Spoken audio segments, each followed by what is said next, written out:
What do you mean? Sorry, everybody. As before the show started, I got a splinter from my chair, and this is going to be my entertainment for the day. Is trying to get this thing out of here. What a way We're to talking start the about. show. Hey, why do you think we decided to talk about Fox's X-Men? Is X-Men or the original trilogy of X-Men, or at least the first two, is this coming back into the public consciousness? Is this something people are grasping for since superhero films have gotten so overblown and ridiculous that like people are kind of returning to the OG? Is X-Men back in the zeitgeist? Are people thinking about it, or is this just us? So two answers to that. The first part, I'd say no, in terms of Okay. the resurgence of popularity of the original film trilogy. I don't really see any evidence of that. I could be wrong, but Right. X-Men itself is back in the spotlight, and that's because of the X-Men '97 cartoon series on Disney There you Plus, go. which has That's right. been talked about all over and mostly gotten a very positive reception. Um, You didn't Personally, I like it. wasn't all too impressed by it, and maybe that's a hot take, but it didn't really do anything for me. Okay. Did you have a chance Well, to watch it or not? You no, toyed with the no, idea of watching it, I but got I I don't toy know. with the idea of watching it. I remember watching the original animated show as a kid. I know you like it very much, but I haven't revisited it since like I was in junior high watching the Juggernaut bitch videos on YouTube or whatever. Remember that? Yeah, I remember that now, and I got an extra level of cringe from rewatching X-Men: The Last Stand, which, Oh yeah. not to jump the gun, but I have no desire to ever rewatch that in my life after last X-Men night. 3. Hey, well, don't Yeah, spoil all of our discussion. yeah, But no, that no, was no, very but that was a new thing. Remember that was kind of happening at the time where that was the beginning of like sort of franchise filmmaking or stuff based on existing properties sort of uh like memeing throwing a themselves. bone out to the fan base, right? Like, hey, we watched the I'm a Juggernaut bitch video too. Remember that? Like, we're in on the joke. We're hip. We're looking at the message boards to see what you guys are into, right? Um, True. but I've noticed like a huge reappreciation for Sam Raimi's Spider-Man trilogy. A lot of people talking about that. But yeah, no love for Ang Lee's Hulk or Bryan Singer's X-Men duology and subsequent failed third film. Well, But I think that's I go ahead. would, I would, I would challenge that. I don't think that the original trilogy, sans The Last Stand, ever really had a bad reputation or was looked down on. The first one, kind of people started ragging on it for a little bit, but they were not criticizing it as a bad movie. They were just, mostly the conversation seemed to be that X2 was a superior film, which is Y- true, but it doesn't Yeah. mean that the first one is bad by any means. Now, I do No. agree about the Raimi Spider-Man trilogy. For a while, people were like putting that series down, and I never understood that, because Right. those movies were great. Yes, Spider-Man 3 has a few problems, but man, that's still a great movie. Yeah. And then I think we've seen in recent years how the Andrew Garfield, duology. I don't think that holds up at all. And I don't think I don't No. think the Marvel Studios films, sans No Way Home, will really hold up that well either, long term. Well, I it don't. might all be cyclical, but I remember when you had Avengers coming out, I was just like, dude, fuck X-Men. You know what I mean? I'm like, this is like they were trying to make a movie for normies. Like, they were trying to make a movie that appealed to a mainstream audience that was like a real movie that Yeah, happened to be based on a superhero comic. Whereas now we are getting catered to, like, we're getting a full course meal. Like, we're getting the real comic book stuff. But now that we've had our fill of the real comic book extended universe, it's sort of refreshing to go back and watch these older incarnations of the characters that made a real attempt to try to be a four quadrant, and not in a bad way, not like they were selling out, but just something that would appeal to a mainstream audience. And I think subsequently they maybe had more of a cultural impact in that way. yes. Um, And I but think it's because even more refreshing, if I can go say, ahead, I yeah, think it's even more refreshing now because of the climate that we live in right now with superhero movies, that they are so bad. They are not targeting the comic book aficionado as an audience anymore. They've gone so far the other way towards, I don't want to call it mainstream appreciation, but like low information consumer, audience well, I member, disagree because I think audience that member, like and we've gone the opposite way entirely. And these movies are very refreshing because they are mainstream entertainment for normal people, but they put the appropriate wink and nod and love of the source material in there. yeah, I think you're right. I think that they do enough for the fans. But, I think that once you got into like serious Marvel territory, like 2014, and you had a lot of people jumping on the bandwagon, you had a series of movies that was asking a lot out of its audience. And it coincided with the rise of streaming, so it was easy for people to catch up on all the movies. But you had lots of people saying, "Oh, well, I need to watch all 8 other movies, and I will do it because I want to be caught up." Right? So they were asking a lot of the audience. I guess the audience was willing to go along. And we got 13 people in the audience. Dude. That's pretty good, But right? the quality did not maintain with that level of expectation.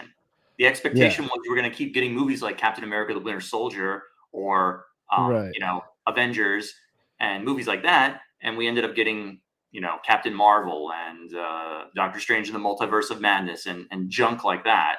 And Yeah, it certainly or didn't help that or there's the no more Dark World. competition. The competition in the marketplace was totally evaporated, and I think Yes. the Fox X-Men series was part of that.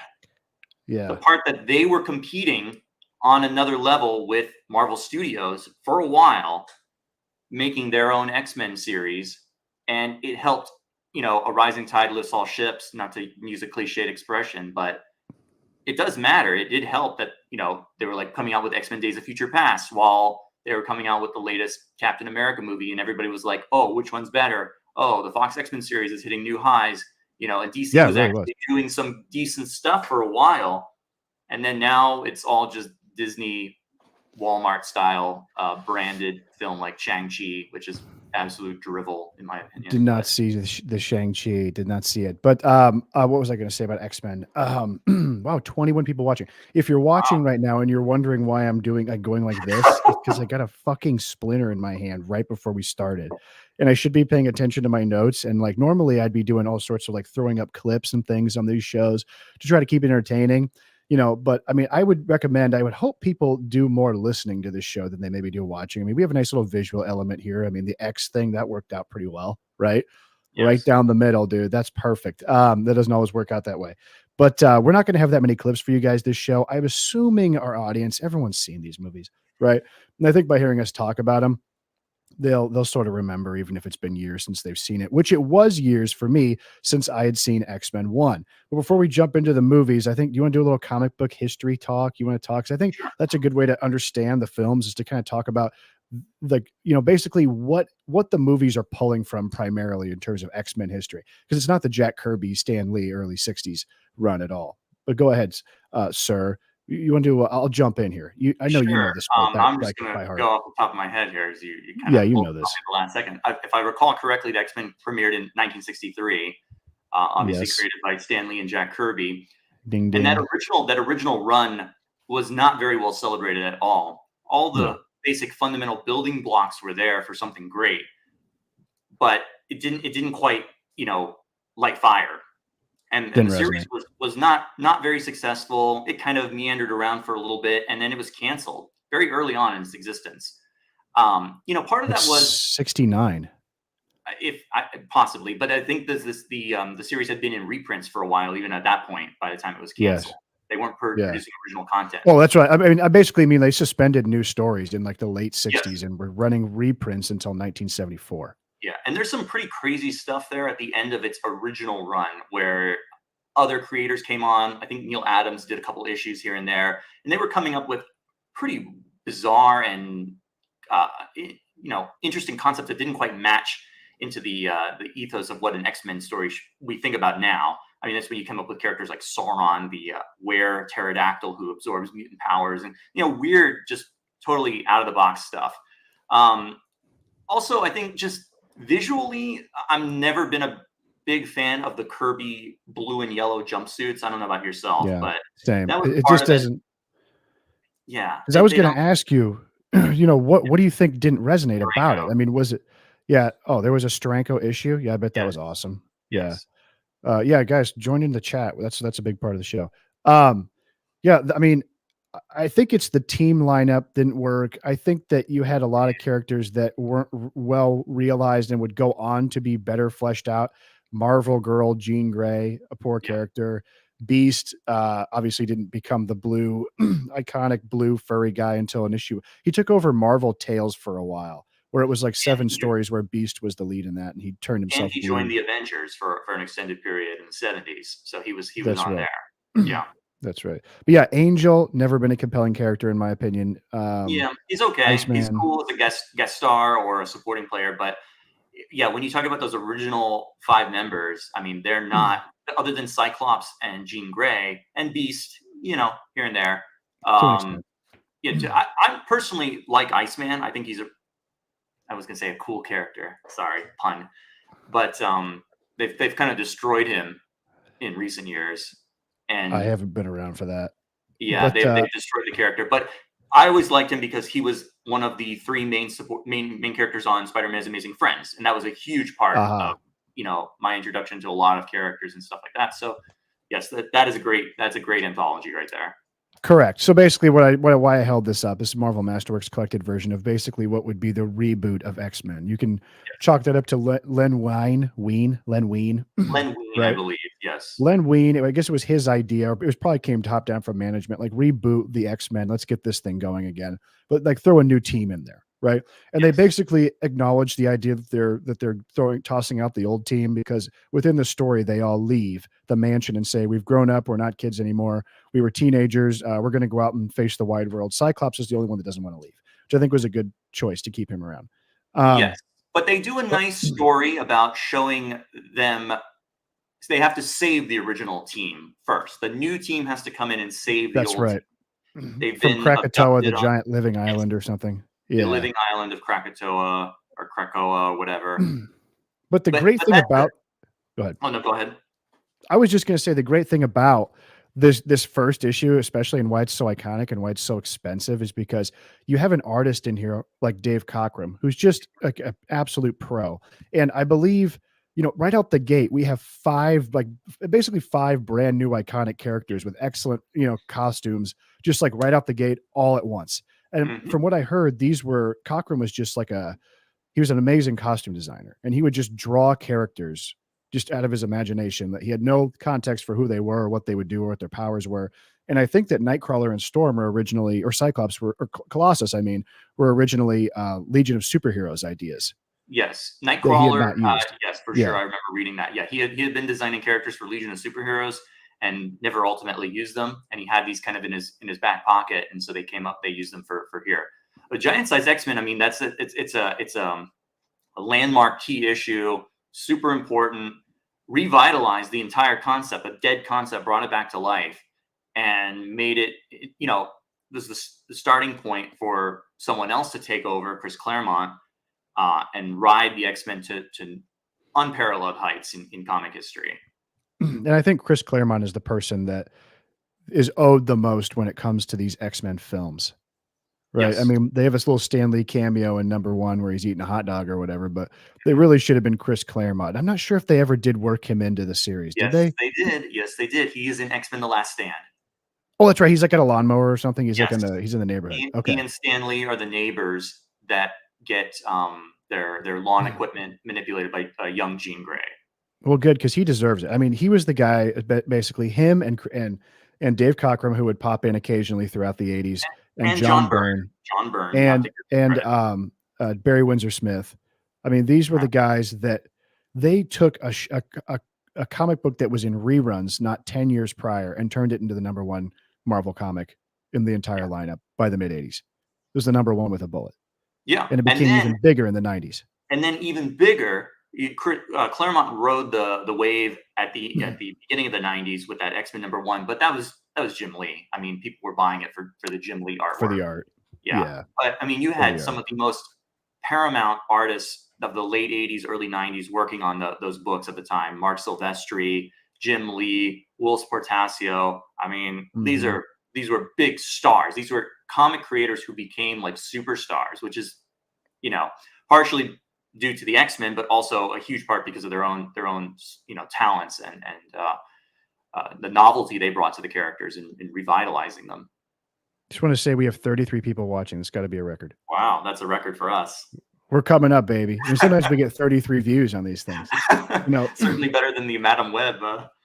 Yeah, the Madam Web. Yeah, nobody cared. But X-Men comics, I think they're fairly coveted. I know comic prices are down, but X-Men comics from like the late 70s, early 80s are always some of the hardest to find. This is like my collection of old X-Men books here. And I've got some good ones, but they're tough to find. A lot of them because they were just firing on all cylinders all the time. There's barely any filler issues throughout the 80s. They're always introducing a new character, Shadowcat, Rogue. There's always some amazing storyline. Dark Phoenix Saga, God Loves Man Kill, which was Days of Future Past, the Yep. Brood, the Morlocks. Like there's just they're firing one after another. There's always something new. And then You know? taking it to new heights with adding in that cosmic level with the Phoenix Saga, and then the Dark Phoenix Saga. I mean, you're introducing the Shi'ar, so many other concepts that don't, you look back in retrospect and they're kind of grandfathered in because they're part of the X-Men history, but like it makes no sense for those to be part of what we traditionally think of X-Men, which is mutants trying to coexist with humans in a world that fears and hates them. What's all this cosmic stuff doing here? But it's great. I love it. I mean, it's fantastic. Tons of spectacular cosmic stuff. I have here X-Men 154, which was a return of Dave Cockrum. I think Byrne got mad and left a few times. But it's all about, I mean, like Cyclops' dad was an intergalactic pirate guy who was fighting the Shi'ar because, right? I mean, just like crazy stuff. Yeah. And that's all been sort of like whitewashed out of their history, this cosmic element, and also this sort of fantasy element too. I mean, we see there's the issue that everyone talks about with Kitty Pryde telling a bedtime story where Nightcrawler is like in the middle ages, and she has a little dragon pet that's sort of like a fantasy character. Yeah, but that's that actually, Lockheed the Dragon's like a real Lockheed the Dragon. Yep. Yeah, real dragon that accompanies her at some point. But they had such a terrific rogues gallery, such an amazing breadth of stories, because lots of times they would take time throughout the comic to say, hey, this issue is going to focus on Colossus and Kitty Pryde, right? This, they did a lot of subplots and a lot of, I think one thing too, that Claremont did, which the movies owe a great debt to, is his idea of saying, okay, ostensibly in Lee and Kirby's, incarnation of this story, it was about teenagers who were at a school being taught by a professor. That sort of gets lost in the 70s where it just becomes, I mean, they're basically a superhero team. Mm-hmm. Yeah, they hang out at a big house together. But I think Claremont was the guy that really brought that idea back of having sort of a multi-generational cast where we had teenagers, kids, adults, and the elder statesmen. And that I think is the main appeal of the movies, is that you get the teen drama, you've got the, it's like a soap opera with all these characters. Yeah, you beat me to that part. That Claremont introduced the soap operatic elements to it that made it a much more viable long-term commodity, where you're not just invested in the action adventure stuff with the characters, which is all very high concept, thrilling stuff like that. You also have all of the interpersonal relationships that go along with it, and part of that's going to be the Cyclops, Jean Grey, Wolverine love triangle, which they really went to town with. They're obsessed with in the movies, which. It's fine to a certain extent. You gotta play that angle, dude. My only problem is they didn't follow up with it enough. Because Hugh Jackman became such a star from the movie franchise. I mean, they had to get him and Famke Janssen together, and they get to that and really get that in X-Men: The Last Stand, which is like it's kind of annoying to a certain level. But, a lot of things that are annoying to a certain level about that movie, but we'll get to it. But I was going to say what else. I was going to talk about the journey to the first movie. I mean, obviously X-Men, we talked about this, became the giant biggest hit of the 80s and 90s. Number one selling comic book of all time, X-Men #1 volume 2, right? Yes. I mean, they were the shit. They got a cartoon. You can't flip through an old comic book without seeing X-Men SpaghettiOs. They licensed it all over the place. Everybody's played the arcade game, the stand-up four-top arcade game where you play as character. That's such a blast. I had it in my old dumpy movie theater as a kid, and we played it every time. Love that. And that's such great stuff to get you into the characters, because then when I did get into comics later, I was like, I recognize him from the game, right? These guys. So great stuff. But the thought of the iconic costumes from the Claremont Byrne era. I mean, right? That's the Cyclops with the blue skull cap. Well, Wolverine with the tan costume, which is awesome. I mean, awesome. Depends. Most people will admit that that's the cooler costume than the yellow, which is fine. Nothing wrong with the yellow and blue, but the tan costume is like pretty awesome. It's the shit. Storm, who's changed her costume many times over the years, but that's an iconic one right there. Colossus, Nightcrawler, and then Dazzler is just randomly there because she's from. They based it off the Pride of the X-Men cartoon pilot. So, Well, I'll tell you this. I mean, I'm sure I know the Fantastic Four was doing a lot of great things in the 80s because you had Byrne there, but yes. I can't think of any other comics. Spider-Man had a lot going on in the 80s. Every Superman was big. Superman had his heyday, another heyday in the 80s when Byrne came over for that. But you think about some of the other Marvel titles like Captain America. What did he have going on in the 80s? Next to nothing, Mark right? I Gruenwald mean, stuff I think was going on at that point. I've And read a lot of that. There was that great the guy who was going around killing all the supervillains. That's a great run of an okay, extended story, right? But yeah, I mean, like Claremont did such a great job. I mean, he would set things up and then pay them off 4 years later, yeah. in his books. I mean, he would do incredible long form storytelling stuff. And the guy wrote the book for 15 years, which is almost unprecedented. I mean, it's unbelievable. So we got a nice comment here. Those 90s X-Men figures. Yes, I have all of those. They're not here at where I live right now. I wish I had been able to get them for this, but I had literally every single one of them that you could imagine. Characters that I had no idea who they were at the time, because they were making, not only were they making all the main characters, but they were making, oh, here we go. Extraordinary, exceptional X-Men. Yep, had that entire wave right there, which I believe you could also get in a box that had all 5 of them or 6 of them or whatever. But besides this, they were making X-Force, an entire X-Force line of figures. And I read a few issues of that, but I had no idea who these people were, like Gideon and Shatterstar and Richter and characters like that. And then they had Generation X, I think, had a figure line, and X-Men 2099 had a figure line. Oh, And I had all of them. cool. It was one of the most awesome toy lines, I'd say, next to like Star Trek: The Next Generation from that era of like just volume. Okay. I don't think I had any of those X-Men toys. They must have been a little before my time. So they had the little ones, which were in that video, and then they also had big ones too that were like giant size that they reproduced. They're the same molds, but just reproduced on a massive scale. Yeah.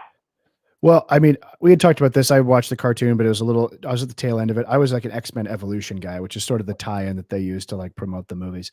That's a great show, though. That also is a great show that came into its own.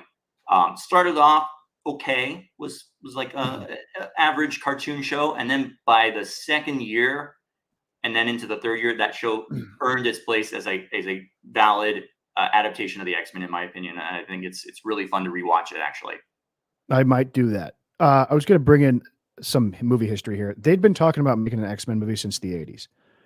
Now, Carlco and Canon had bought up a lot of the rights to Marvel. Didn't do a whole lot with them, but that was like, Stan Lee's big dream when they moved him out to Los Angeles, was to get movies made.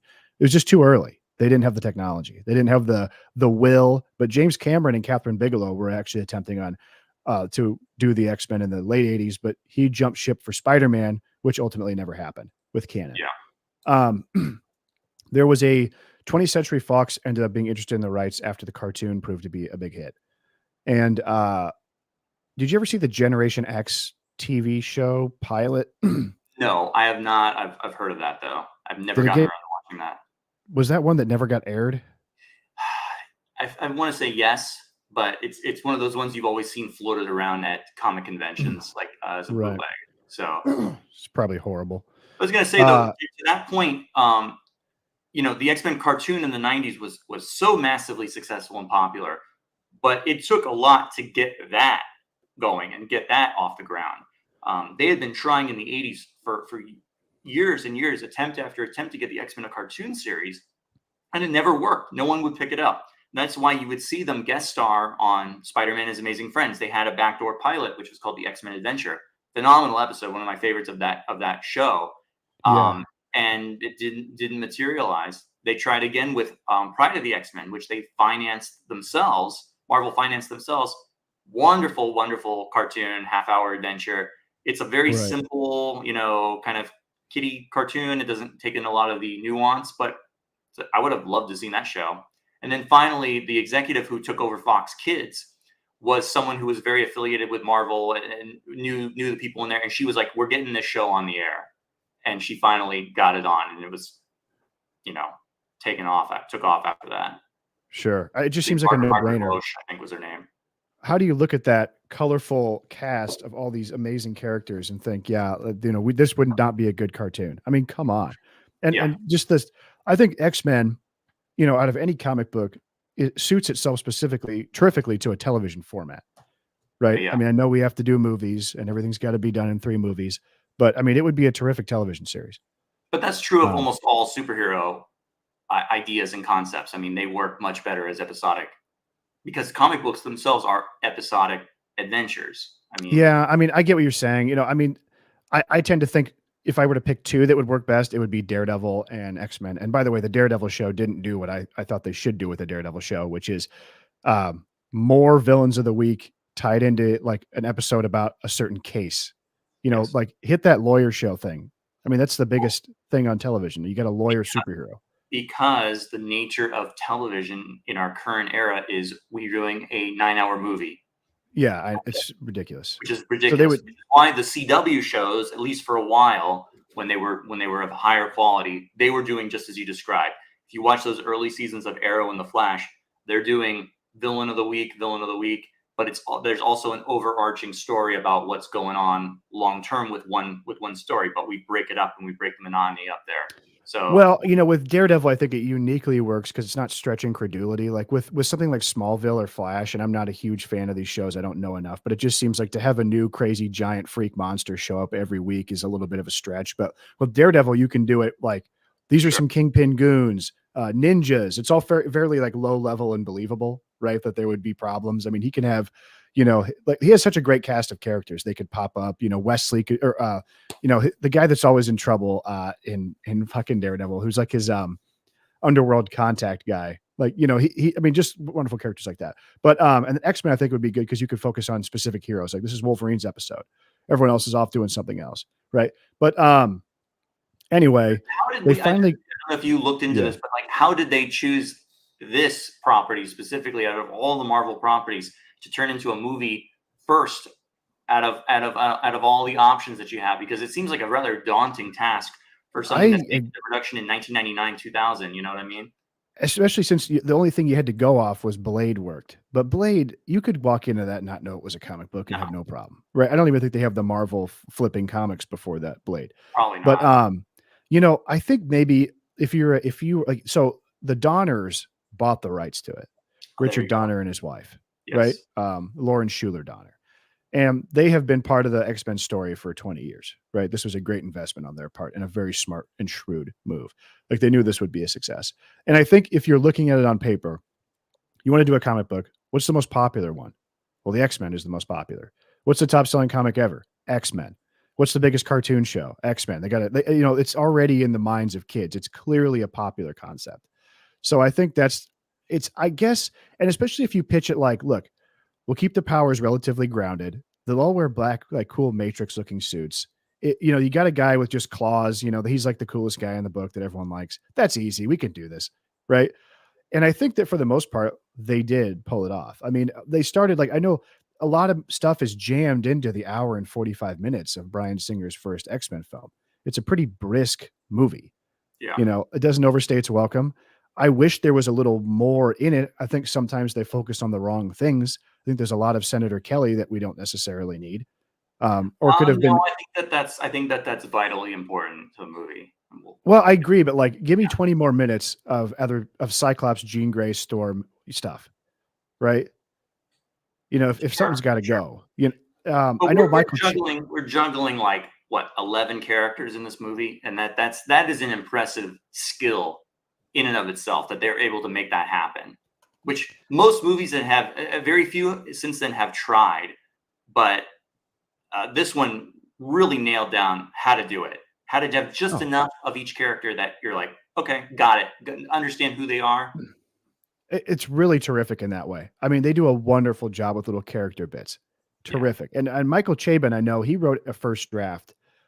He's a noted comic book fan, helped write a pass on Spider-Man 2, wrote The Amazing Adventures of Cavalier and Clay. If you ever read that novel, which is like a thinly veiled story about Stanley, Jack Kirby, Jerry Schuster, Siegel. But in his first treatment, there were no villains. It was just a setup of the heroes. That was the whole show. And then we had interesting people, you know, optioned as the leads. Glenn Danzig, you know, there's something I'm going to try to dig up here. I found there was an old Wizards of the Wizard magazine hypothetical casting from like the early 90s, right? Yeah. Oh man, I wonder if I I can remember find that. those. I remember when I used to see those all the time. They would be like, "What if we do our own casting call for the Batman movie?" Oh And then, man. And for whatever reason, Glenn Danzig from like Pantera or some band. See, Trembling Colors is gonna hop into the chat and be like, he was in, Megadeth or whatever the hell band he's in. I'm not a big metal guy. But like, what do we get here? I mean, this is great. This is 1995 speculative casting. And I'll try to pull this up for the audience if I can do it. But we've got Patrick Stewart as Professor X. Right. That well, seemed like a he was no-brainer. born to play that role. I mean, that is pitch perfect casting, and the fact that they were actually able to get him for that makes this franchise and the series just all the better, especially for me as a huge Star Trek fan. Oh yeah. Well, and I think Donner used the old Superman trick that he used in '78, which was hire, two guys like Ian McKellen Mhm. and Patrick Stewart who've got some gravitas, and you convince everybody instantly this is not some dumb cheapo thing. Yep. So here's what they've got: Michael Biehn as Cyclops. Not terrible. I mean, I could see it. Dolph Lundgren as Colossus. Jean-Claude Van Damme as Gambit. This is actually one I think is really uh, good. Hold on, who do we got?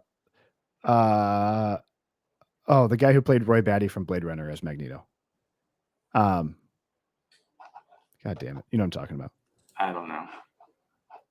Come on. Rutger Hauer. Rutger Hauer as Magneto. I think that'd be terrific. That would have been a good choice. But But Angela to be Bassett honest, I think the cast that we ended up with is good. pretty damn good. I mean, these Yeah. people feel. When I saw the movie for the first time, I was like, these people look perfect. They're very in tune with the roles. They look like the characters. I was perfectly satisfied. Yeah, I think the casting is good. Let's jump right into Bryan Singer's X-Men then, I guess. What your thoughts? You just rewatched it recently, and I was inspired to do so after you did. Yeah, it had been quite a few years since I saw that one. Although I've watched this one probably more than any of the others, because I always had a place for this one in my heart. I do remember going to see this opening night in 2000 with my family. It was like a magical experience for me. I was a huge X-Men fan at that time. Riding high off the cartoon, the comics, the action figures, the trading cards, all that stuff. Had everything. And I saw this movie and it was like, it blew me away, blew me away. And I don't want to say that it's just like rose-colored glasses and nostalgia that's informing this decision, because like I've watched it many times since then, and I always come away impressed with this by how much they were able to accomplish in this one movie. They set up all these characters, both the heroes and the villains. There's a great amount of I mean, obviously, because digital effects were still in a relatively infancy at this time. So they do Sure. a lot of practical effects, stuff that you would be like, today, this would be 100% CG. Like there would just be a green screen and Yeah. everything would be CG, which is boring. But you watch the people float in on wires, and you watch the people go through walls and dance around and stuff like that. And it's very impressive. The story is tight. It's a very comic booky story. You know what I mean? Like it's not a very serious. We're gonna Like turn everybody into mutants with a giant doomsday machine. that's the only complaint that I have with the movie, is that is a little wonky. I think it works. I think it works for the overall simplicity of the story, and to show how the dynamic between mutants and humans they're playing that up, that Magneto wants to turn everybody into mutants, which doesn't make any sense. But like I get it, and we can just kind of let that go. But otherwise, you hit all the high notes. The characters are introduced at a like kind of a breakneck pace, but you get a sense of who they are with very limited information. I think if you know who they are going in beforehand, you're at an extra advantage, and you see all the little clues that they're weaving and leaving here and there. But I think if you're a general audience member who's never heard of any of these people, you can get a sense of who they are from that. So I'll let you take over from there. I remember a lot of vetching at the time from fans and even from myself as a kid who became more familiar with the comics before the third one came out. The second one was the first one I saw. And I think I saw it on television back when FX used to do that DVD on TV, right? It was Okay. kind of trying to convince people to buy a DVD player because you get all these extras, but it was like it would be like a 3.5 hour long extravaganza of this movie because they would stop and show all this behind the scenes stuff, which I just thought was fascinating. But I'm of two minds about the Wolverine influence in this film, and I think it works fine for the first two. It gets a little overwrought in the third one, but I know Wolverine in the comics works better as sort of a side character with a lot going on. In the movie, though, I mean, come on. If you're looking at this from a script writing perspective, Wolverine is the most mysterious character. He's the coolest. He grounds the movie because he's the outsider that maybe he hasn't drank the Kool-Aid like everybody else. Obviously, Hugh Jackman is channeling a sort of Clint Eastwood. I mean, I can't imagine that's not the direction he was given, is that Yeah. play Dirty Harry, right? And actually, it was interesting. I was reading through some of these old X-Men comics the other night, and I've got this one, X-Men 133. Oh, Just amazing cover. And it was And one that was that's where X2 really takes that concept and does it on screen in a different way. But that's Wolverine going berserk in the Hellfire Club, which they use sort of in the mansion for X2. But absolutely. And it's a tremendous moment. But I mean, there's even this going back to the Clint Eastwood influence. You've got a scene where Wolverine is standing off with one of the Hellfire Club's goons, right? And he says, "Hey, bub, I know what you're thinking. He's hurt and he's 5 meters away from me, and I got a full clip of ammo in my rifle. Question is, can I kill Wolverine before he can reach me and cut me into a shish kebab with those freaky claws of his?" Well, bub, Wolverine is virtually unkillable. So it's basically the Dirty Harry monologue, Yeah. right? So you could see an influence, from the very beginning, on Wolverine, which I thought was fun when I read that. But I was going to say, you notice how I feel like, other than in the Deadpool movie, which is coming out later this year, which is R-rated and they're going to go to town with everything. But for this movie and X2, I mean, Wolverine is not a nice guy. He's not a nice character. He's a little softer on the edges here and there, but like he doesn't care. He doesn't care about any of this stuff. He sees it as his own self-interest, and then yes, he's gradually kind of like learns to love them, which is fine. But he's also smoking cigars. He's drinking booze. He's killing people. It's not yes. a exactly whitewashed or sanitized version of the character, which if they're making a Disney movie later, I expect it to be a little bit more toned down. Yeah. Well, I'm guessing that in Wolverine, Logan, or the Deadpool one they're doing is that Yeah. it's just going to be John Wick style, him killing people with just blood all over the place. Yeah. And while I think they could have gone a little further in some of these movies, the fact that it's toned down, I think they do a nice job hinting at the brutality, especially in part 2. But like, That's I mean, that's all you need. that's all you need. But I like that it was a very smart choice to have him and Rogue be sort of dual leads, right? Yes. And then to have them have a special connection. And I think I could have used a little more of them together before they find the X-Men. Do you know what I'm saying? There's 3 minutes here and there. Singer's really good at little character bits, but that he sticks with the team at the end to help Rogue. That's who he cares about. Yes. Right. Yes. That's and Wolverine very always smart. has a soft spot for these types of characters, and you see that in the comics where he has a relationship with Kitty Pryde or Jubilee or whoever it is at the time, the young kind of ingenue female character who's very naive, and he takes them in as like there's like a father-daughter relationship there going on, which Absolutely. seems out of character for someone like him, but he does have a soft spot inside, and that's where his arc is always in play, is that here's this wild animal that becomes not tamed but civilized to a certain extent, and learns to have a home and a family and all that. Absolutely. And I thought in the film, as far as the team working together, I mean, they do such wonderful work too. I'm thinking of one example of just like amazing character work that Singer does that tells you everything you need to know, and it takes 10 seconds. There's a moment in X-Men 2 when they go back to Bobby's house and they it's the whole thrust of the scene is that there's a little makeout session, will they, won't they, with Rogue and Bobby as she's changing in his room, right? And they cut to Pyro, and they go downstairs to Pyro, and you see him looking at the family photos of Bobby and his family. It's 8 seconds, and you see him reflected in the photograph, and it tells you everything you need to know. He doesn't have a family. He's jealous. He's got no grounding. He's been left out alone in the world. He's got a problem. He's a bad seed. Done. You know what I'm saying? I mean, that's it. No dialogue, nothing. And when he goes with Magneto at the end of the movie, you don't question it at all, right? Yeah. Obviously, his demeanor, he's sort of a hard ass, but like that's all you need. 8 seconds, and he sells it. I mean, it's just terrific, especially with all these characters. It's unbelievable. What do you think about? We should really talk about the selection of characters that were used for the first movie, Right. and how do you feel about that? I don't think I would have picked anybody different. I think these are the stable characters. I know fans like Gambit. I always thought Gambit was a stupid character. I think he's a well. I mean, He's look, cool. He's cool. It wouldn't have worked in this movie though. no, because it's like you try to explain what his powers are, and it's like he's a totally character designed character. You know what I mean? It's like, oh, wouldn't it be cool if there was like a guy that like, threw cards? I mean, that would be cool. That's kind of visually exciting. Let's make that an X-Men. What's his power? Yeah. I don't know. He like fucking supercharges shit and throws it. Like, you know what I mean? It's like kind of dumb, Yeah. But Storm is cool. The only issues I have with like, this is nitpicky nerd stuff, but it's like, I can fully understand you as a mutant having powers that are within your own biology, right? Like, oh, I can grow things out of my body or I can turn invisible. But when it comes to like, I can control the weather, I'm like, how does a human being mutate to be able to control I mean, do you know what I'm saying?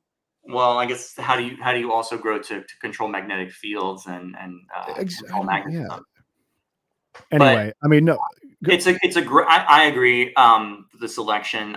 You can always find one or there's always everyone's going to have their fan favorite character that you could substitute. And Trembling Color says, "I wish Rogue was Kitty Pryde," and you could have easily substituted in Kitty Pryde or Jubilee in that role, and it wouldn't have made a difference. But they wisely used for the wonky story that they came up with. They actually made it work with Rogue because she's going to steal. Magneto's going to use her powers to power his machine. So it I'm all going to tell worked Trembling. out. I'm going to tell Trembling Colors something because he's sitting in the boardroom at Fox in 1998 and he's like, it should be Kitty Pryde. And I'm saying, okay, we wrote the script. We made Rogue Kitty Pryde, essentially, right? She's a little forlorn lost girl. There's no dragon.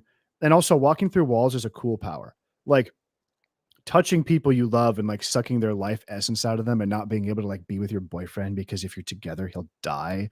Like I'm trying to hit the teen demo here, dude. That's like brilliant. Yes. Right. And great stuff. Plus, it makes her a tortured character. The alienation aspect of it. I'm a mutant. I can't touch anyone. I can't have a relationship. I might kill you. I can't even be with my own family. Perfect. As an outcast, it makes her perfect. Yet she's a beautiful young woman.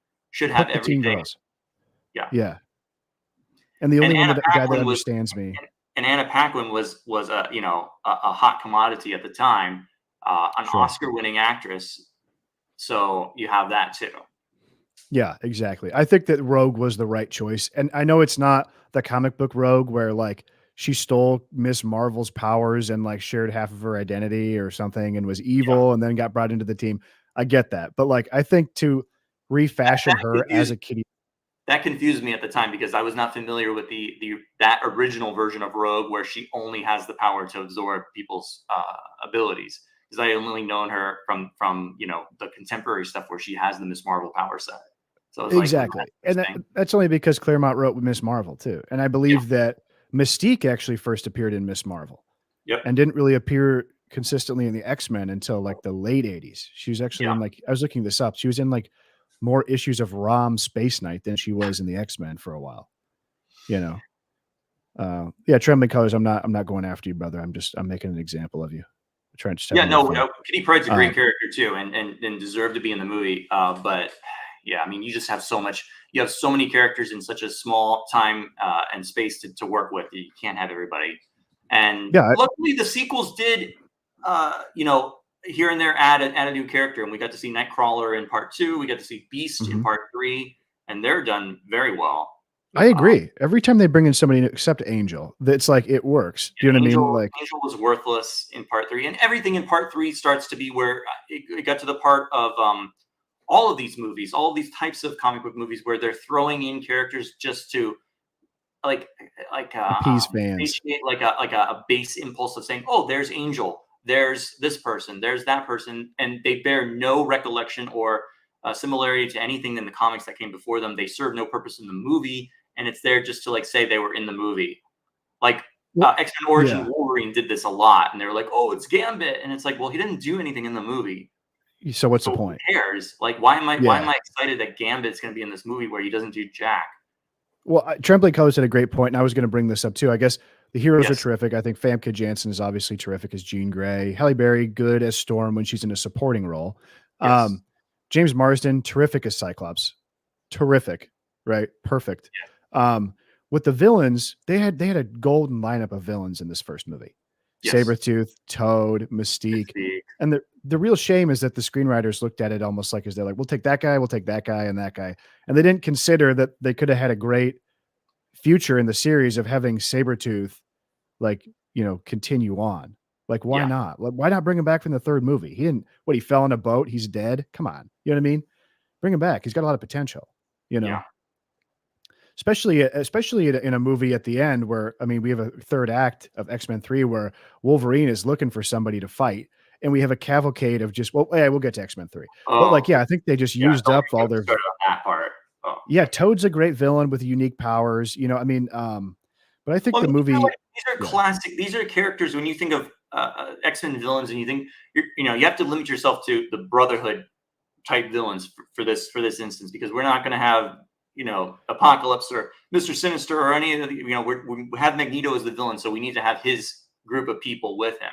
And you like you said, Sabretooth, Toad, Mystique, who kind of had her own Brotherhood, really wasn't super in with Magneto for a while, at least as far as I remember.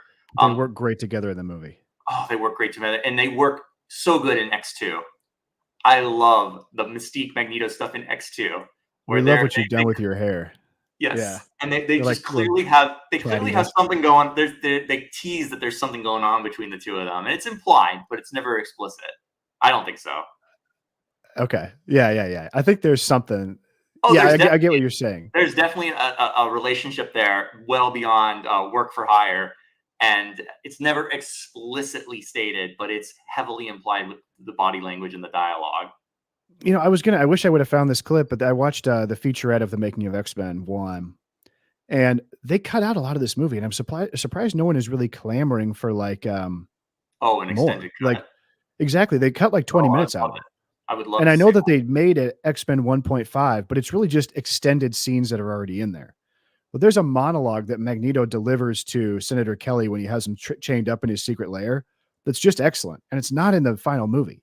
And if we go back and edit this to put in clips for a wider audience, I might throw that in there just because it's just terrific. And it's unfortunate. I wish they would have gone back and done an extended version. I think the movie works as a tight little action picture. Right. Yeah. But anything else on X-Men 1? Any other questions on X-Men 1? You want to talk about the general themes of the movie, because it's going to contrast with what they do in X2. X-Men 3 doesn't really have any themes or anything relevant. It just is gut junk. But X-Men 1, I think, really taps into, we already talked about the alienation of, being a teenager or being an outcast or something like that. So that's all very obvious, and it's very standard X-Men stuff. I think they also really tie into the McCarthyism aspect of the story. Yeah. And that's a huge part of X-Men lore. I have a list of mutants right here. Yeah. Yes, Senator Kelly. We begin the movie with a U.S. Senate scene where Jean Grey is giving testimony on mutants, and they're not all bad, but we have to be tolerant and understanding. And Senator Kelly makes very valid points about how dangerous these people can be.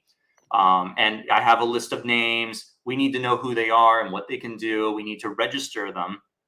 And is that a violation of their civil liberties as American citizens? And obviously the answer is yes.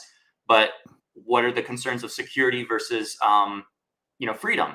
So there's a lot of that going on. We tie that into Magneto's origin, which some people have said that is in very poor taste, and I disagree. I think it works extremely well for how it's presented in the movie. It's not done out of, in any malice or bad taste to show the beginning of the movie have Magneto at Auschwitz.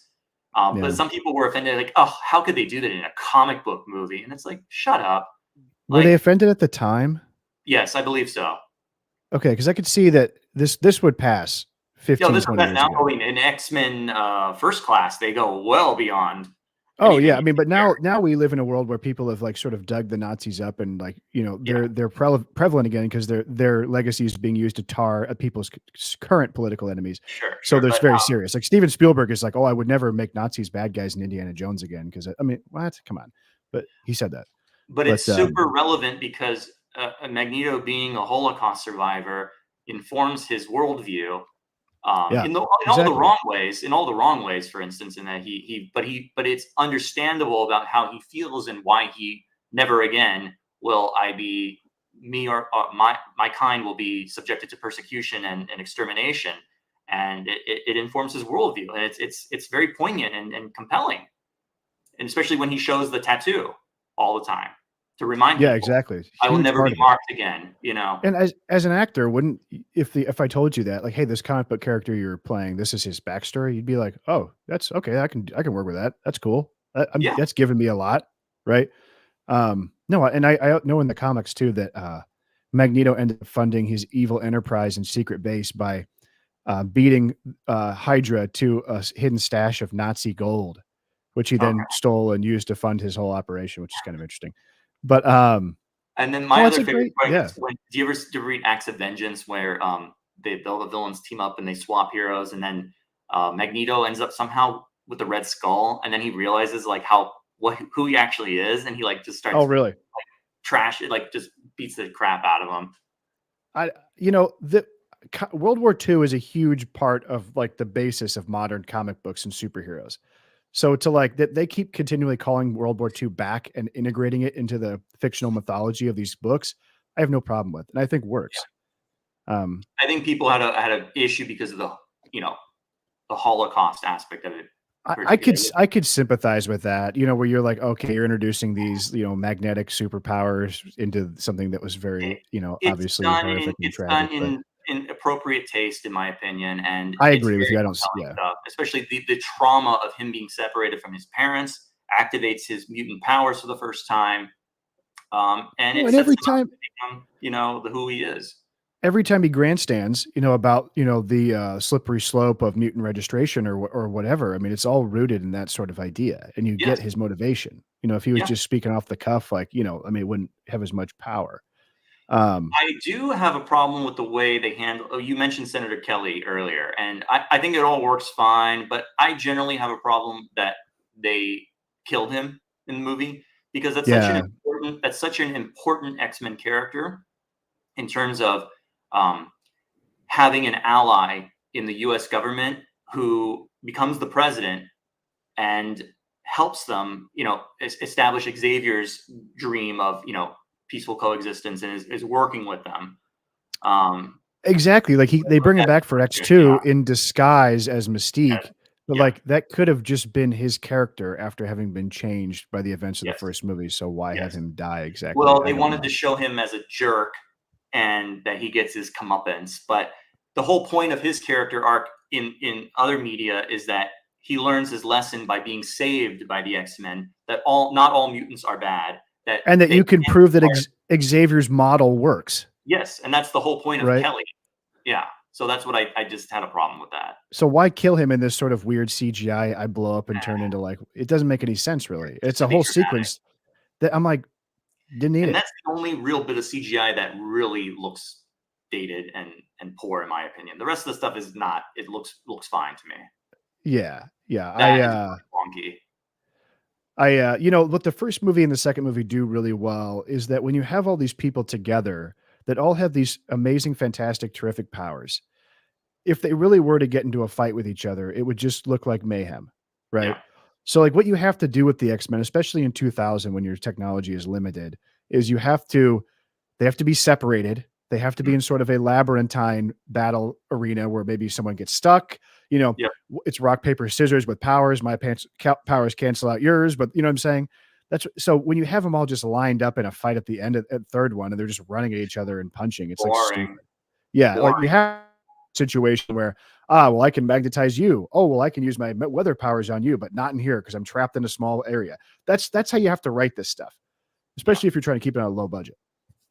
But Oh, no, and I think then it was should yeah. we Go ahead. address the stupidest line in the movie, which is What happens to you when you get hit with lightning? what happens to a Toads toad die. when it gets struck? No, what happens? Do you know what happens to a toad when it gets struck by lightning? The Same same thing that thing that happens happens to to everything else. everything else. I don't know. Do they think that was Um, funny? I think Joss Whedon wrote that line, and he's defended it in the past and said they delivered it wrong. Yeah, I But it don't know. doesn't. Even his delivery, which was it was supposed to be. Do you know what happens when a toad gets struck by lightning? Forgive me for this. It was supposed to be same thing that happens to everything else. Boom, right? Yeah. But that's not funny, even No. if you delivered it the way he's wanted it. Some of the other like little quips and jokes I think are fine. It doesn't take away from the seriousness. This is a very serious movie overall. It does have some fun little moments to break the tension here and there, and I think that's fine. There's nothing that's egregious or off-putting like we have in our current Marvel movies of the dad style humor. I think it's fine. Like when he says, "Oh, what do they call you? Wheels?" Like that's Funny. and Wolverine's a flippant, irreverent character, so that's okay. Or And it like gives what regular we expecting? people, Yellow spandex. yes. And I like their suits for one. I think they look Yeah, cool. I think they I look know fine. there's a video out there of them trying to move in them. Um, and I like them. I like the action sequences in the first two a lot too, to some extent to the third, because there's an excessive, I don't mean to say excessive, but there's a lot of dependence on wire work. Yes, Very Matrix, great. very kung fu. Everyone's always flying around, flipping, and like, But it it looks looks, so doesn't, real. it, It's there. It's it's physically exaggerated. happening. Yeah, it's physically happening. It looks cool. Like in X-Men 2, when you've got guys flipping on, in the White Yes, House in the Oval Office. It's like terrific. yes. It's not, yeah. Everything looks so fake nowadays when they just Nightcrawler would be 100% CG creation in a new movie, like doing all the stunts. That would be 100% CG. There would You be miss no out on the actor doing terrific anything. You know what I makeup. mean? And that's Yes. and that's what makes Yes. that sequence so good, like fascinating to watch, is because it's mostly real. We hit a great sweet spot in the early 2000s where we were Yes, hitting practical, a little bit of CGI to enhance it a little bit, because right? that's what computers are for, is to augment, not to replace everything. You had Lord of the Rings, you had this, you had Star Wars prequels, to until And part now that 2. we've But perfected digital eyelash rendering, movies will be more greater than ever.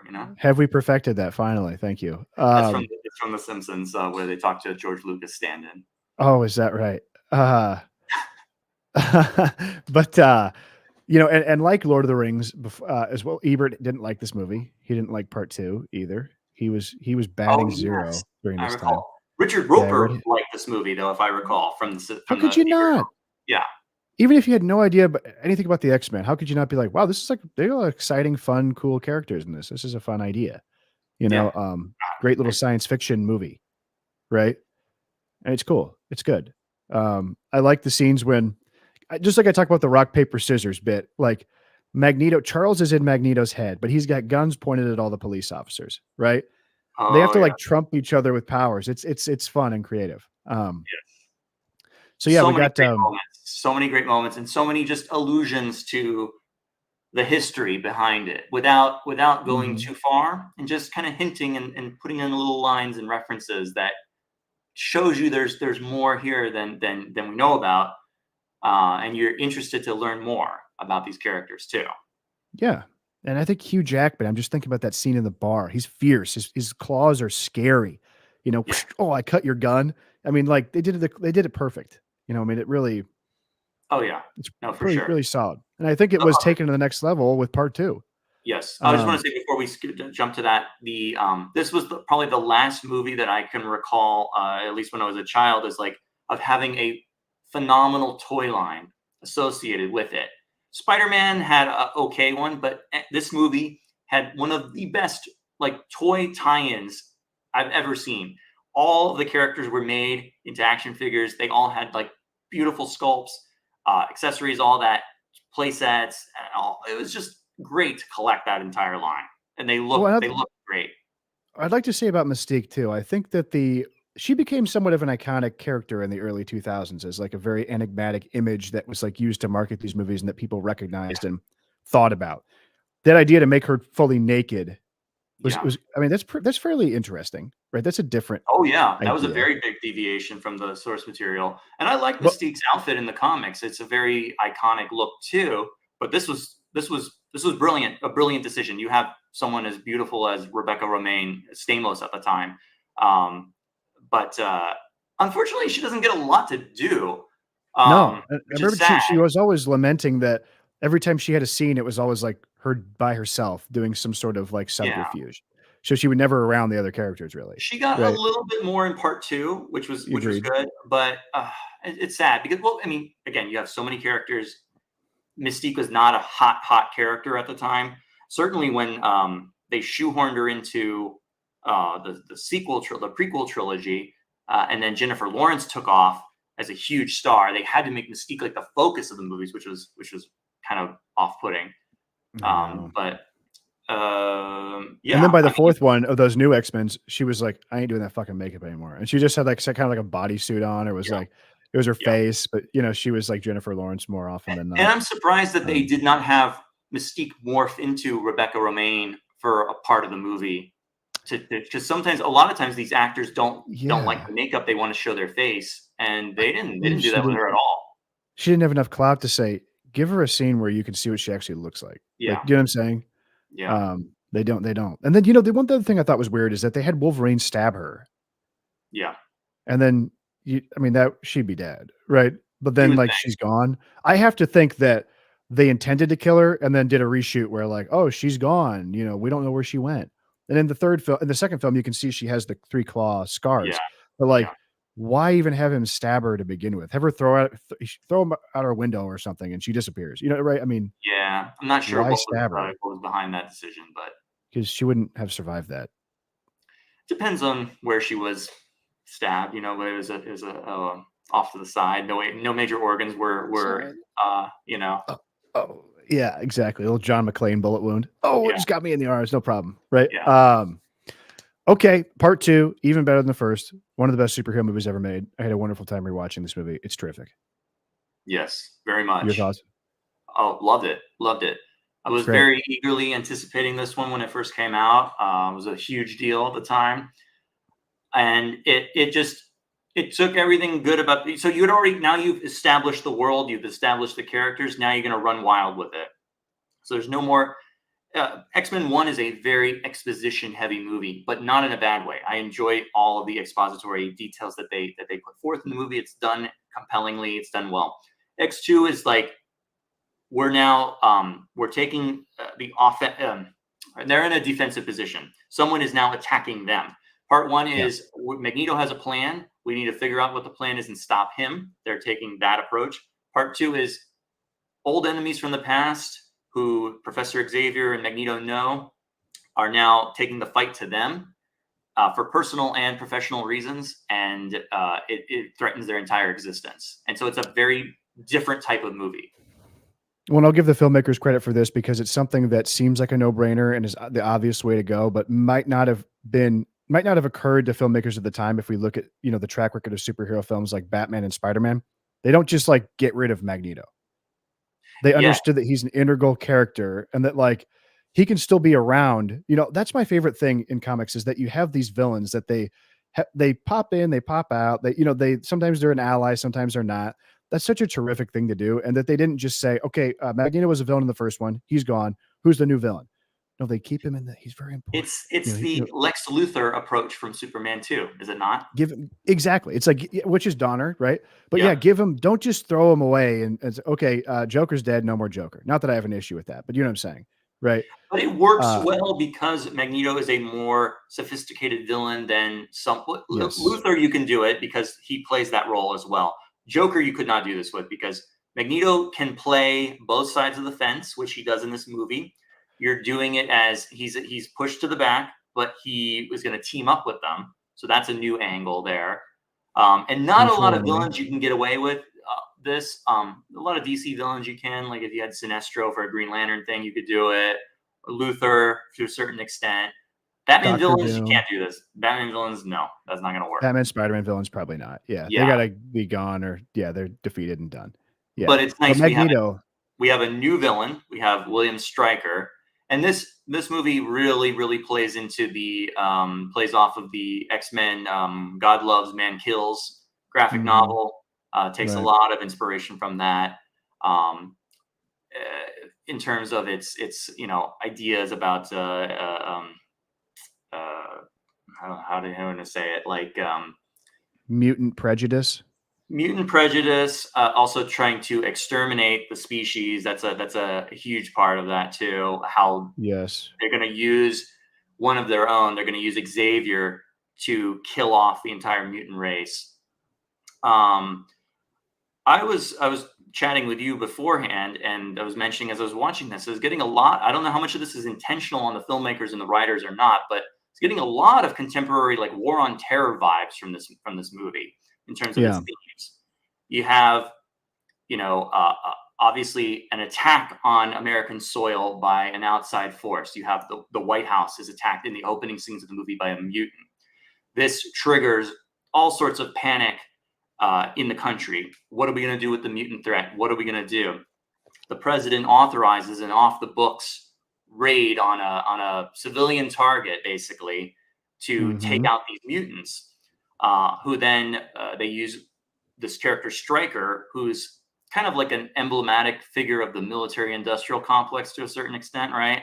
Yeah, absolutely. Kind of has that. They used to. I was doing secret operations in Vietnam, in the jungle, right? Yeah. Yeah, he runs this scientific research lab and military experiments, and he kind of has. I don't want to say that he has like Dick Cheney vibes, but he kind of does a little bit. It's kind of that Dick Cheney Halliburton stuff going on there. Exactly. They're doing enhanced interrogation techniques on these prisoners, especially Magneto, which is akin to waterboarding. Did they have time though to react? When was? I know, right? I don't think it's possible. I don't think in the context of the times that we knew about all this stuff at that time. This is like 2003. This is summer 2003. This movie came out, right? Memorial Day. So they had to be making it for Abu Ghraib. I don't remember exactly. It probably is before all that. It's probably coincidental, but man, it's pretty amazing. Yeah, it tapped into some kind of zeitgeist that was going on there. Lucas did the same thing at the same time. Oh, I'm staging a false flag attack so I can build up an army and steal civil liberties. And I mean, this was just in the ether, right? Yeah, people were just feeling this, right? Something cataclysmic had happened, to our country, and it was never the same again. And we could feel like. You know what I'm saying? It was in the zeitgeist. We're on edge as a nation. We don't know what's going on. Things are changing rapidly.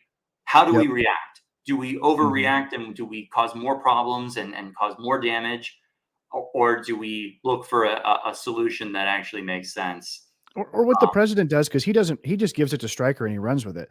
The civilian president, scared, doesn't know what to do, hands it over to the military, or the military type. You know what I'm saying? Like these private contractor, even worse, right? You take care of it for me. I don't want to deal with this, right? Just do secret stuff. And his off the books research facility is where? It's out of the country. It's in Canada.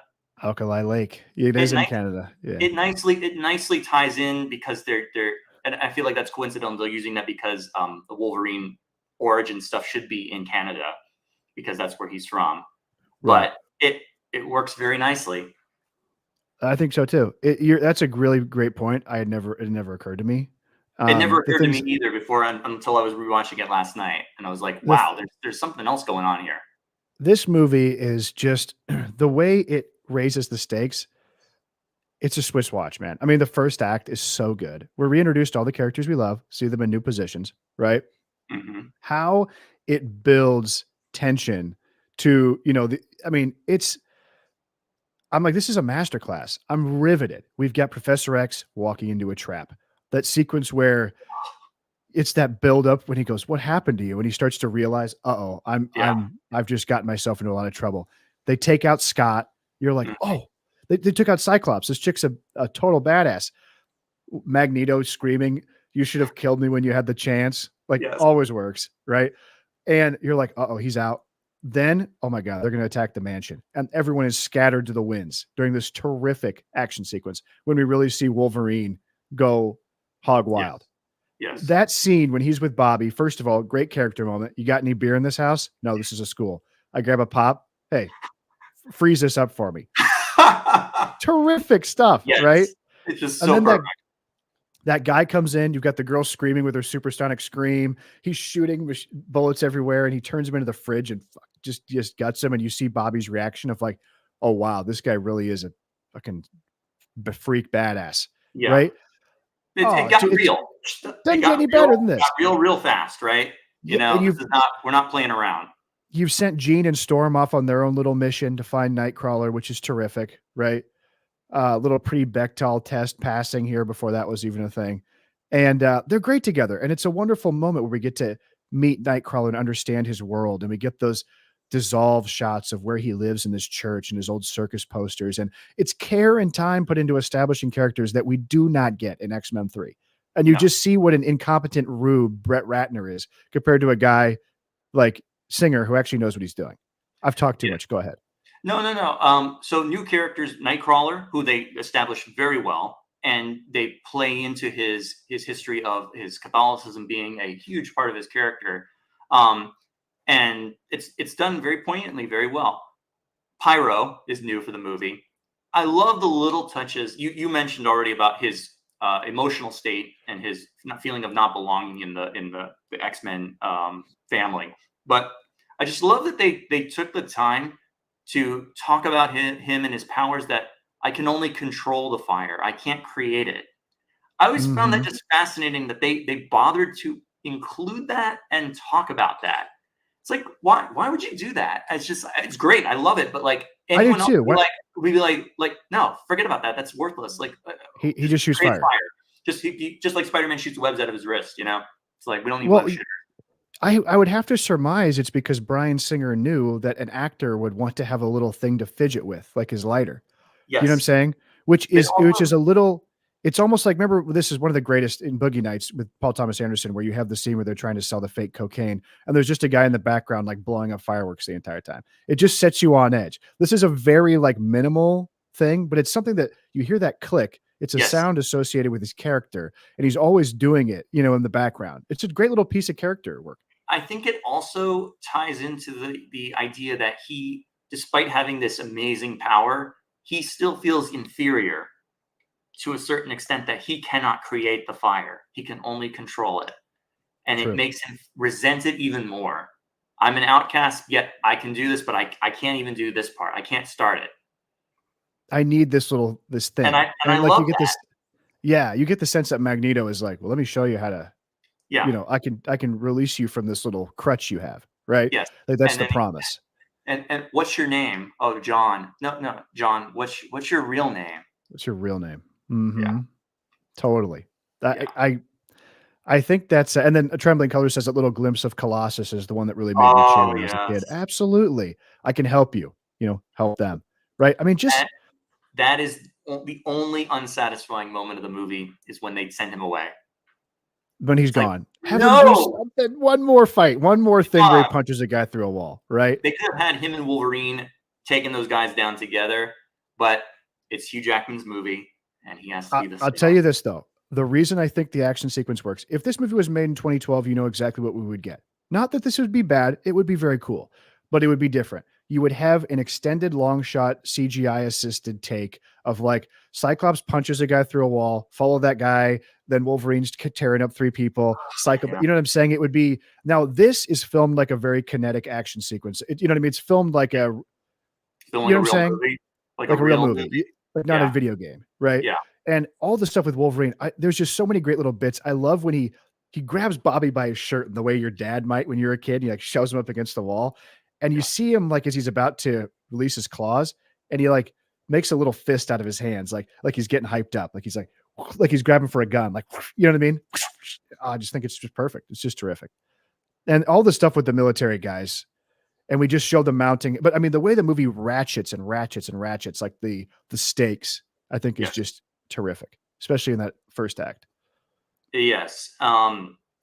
Culminating with the final moments, not the final moments, but the end of the climax of the movie, where they're going to go rescue Xavier at the facility in Canada, or the dam is going to burst and all that. But the thing they have to stop is another very, very powerful mutant who is Stryker's son. So now we have a little bit even more depth to this character, who you'd think, oh, he's a racist, or he hates mutants, or for whatever stupid reason, he's just a hateful person. No, he really, really resents it because he has a personal beef with Xavier. His son is a mutant, a very, very powerful mutant. They turned him into basically Mastermind, and he creates illusions with his mind. They dropped him off with Xavier when he was a kid, thinking that he would cure him. And Xavier's role is there is no such thing as a cure for mutants. It's to control the powers or whatever. So for whatever reason, they went home, and this kid created an illusion that caused Stryker's wife, the kid's mother, to commit suicide and drill a hole into her brain with a power drill. So Right. Stryker is obviously super resentful. He hates his own child. He probably hates himself for having, spawned a mutant child. And I think that And I think lot if they made it No, now, he would just be a hater. He would just be a, yeah. I'm just Oh, a, yeah. you know, And this would be a right. random character that they just found to do it. It wouldn't be his son or anything like that. It would just be Kind of some like random. the Cure kid in the third one. Oh, there's this new guy. Here, this is him. Well, Right? but No Leech connection is, to anybody Leech else. is a real character though that exists. So I mean, that's like a legit. You know what I'm saying? Okay. Yeah. But Just like, it'd be like Deathstrike in this movie. Deathstrike is Yeah. just there as a cool vehicle, just a cool character that's there. He's brainwashing her. they It's look like- through the comics and they were like, oh, this person has like Wolverine like fingernails. That'd be Yeah. great. Have her be a henchman. But that'd be that's sweet. sad because Right? that would have been a movie itself. She could have been a villain for a movie. It's like, Exactly. But I mean, I yeah. remember as a kid, like very, very cool. Very cool. And Oh yeah. but what I was going to say about Stryker is that his best line, or not his best line because Brian Cox is just chewing it up. He's terrific in the movie. But like the thing that's defining about him is when Professor X goes, a mutation's not a disease, and he goes, "You're lying. It is." Yeah. Right? Yeah. Because from his perspective, what happened to him, his child's power is, hellish. It's not cool. It was a maddening experience. It's a curse for him. Yeah. Yeah. It's A curse, his yep. shame. Yeah. Mm-hmm. Totally. But yeah, I think that Professor X gets a little bit short shrift in this movie. I mean, to see like the scenes of mano a mano brain power wars, not my favorite.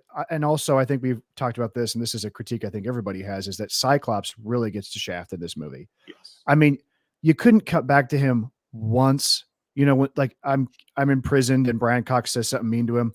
I mean, I was just thinking what you do with him. Have him get thrown in with the kids and the kids are really scared, and have him give the kids a pep talk or something. Or have him break the kids Something. out, something like that. Yeah. He escapes, but he gets brainwashed. They have him attack Jean, which is kind of silly. Yeah, it's okay. It's not. What's also fascinating about this, and I never picked up on this until the rewatch, is that this is a very, very Jean Grey focused movie. I mean, she is almost the other central focal point besides Wolverine. I mean, she is on top of this movie. Mhm. She's taken command. She's leading. Not only does she go with Storm to find Nightcrawler, but those scenes at the end, she takes control of the movie. It's just kind of interesting. Yeah, she's great. I mean, Yeah. she's terrific, and I think everybody is used. I mean, they're able to do so much Other than with- Cyclops. other than Cyclops, which is and Trembling Colors agrees. I think at one way it ratchets up the stakes because if you take out Cyclops and he's like gone, you're like, oh God, did he die? Like, wow, there's a lot going on in this movie. You know what I'm saying?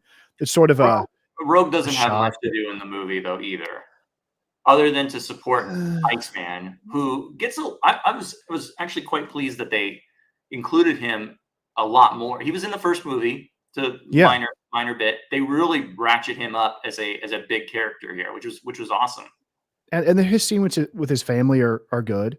There's only a few times like when Logan says, the mother says, this mutant problem, and Wolverine goes, "What mutant problem?" Yeah. I'm like, I don't think Wolverine would say that. Seems a little out of character for him. That's a little. I mean, I think Pyro would say that. I think he's not as out of character as he is in Part 3. I'll give you that. Wolverine. I still think that his state of mind, and it's an interesting move to try to get him back to the mansion. I think that the reason he comes back to the X-Men is not because he is all in on their thing, or he's proud to be. I don't get the sense in the first two that Wolverine is a guy that sees being a mutant as really a big part of his identity. No, not at all. Not at all. Do you know what I'm saying? Like, he comes back for his own self-interest to ask Xavier about what he found in Canada, which he didn't find anything. And he wants to take care of Rogue, and he gets roped into being. He enjoys coming to see her, but he's in love with Jean Grey. Oh yeah. Right. Which you don't like, but I do. You got to have two hot guys. I don't dislike that it's good television. He obviously loves Jean Grey, and that fine with that part. I don't like that the movie indulges it because Hugh Jackman is a big star, and as attractive as he is, and they don't want to have that Cyclops Jean Grey stuff. They want to have the Jean Grey Wolverine romance. What was Hugh Jackman a big star as much as I think Wolverine was a big star, right? By this movie, Hugh Jackman was now a star. Oh yeah, Yeah, by because Wolverine was so 2003 dope. because of X-Men 1. But Yeah. that's the thing, is that you have Hugh Jackman in the movie, and you're going to play up the romance between him and Jean Grey. Now you should be playing up the love triangle, which this movie does. This movie actually does it properly. X-Men 3 just throws it all out and says they're basically there's unbridled love between Jean and Logan, which is ridiculous. Yeah, it's a little much. Yeah, it's just, they just didn't care, because Brett Ratner didn't care. Bryan didn't give a Singer was shit. like, yeah, we probably need to do this because people want to see this, but we have to cut it back a little. We have to actually stay true to the roots of the characters. Clearly, Bryan Singer is a good director, someone with allegedly a myriad of issues. I don't know if I want to comment on all of them as much as I'd like to comment on. There's been a lot of people that say that he was like incredibly erratic director to be around, right? Really? Oh yeah, there's been a lot of reports from Alan Cumming, from Halle Berry, from but I don't know if I totally believe it, because James Marsden obviously liked him. He followed him over to Superman Returns, but that he would be late to set, not show up. I mean, this is why he got kicked off Bohemian Rhapsody. Similar stuff. They say he's got real bad back pain and he's got some pill issues or something. But like, I mean, and that he could be a real dick and like scream at people and stuff, which is sometimes I'll defend that as something you need to do to get shit done. I mean, look at James Cameron. That's a guy that, made a career off screaming at people.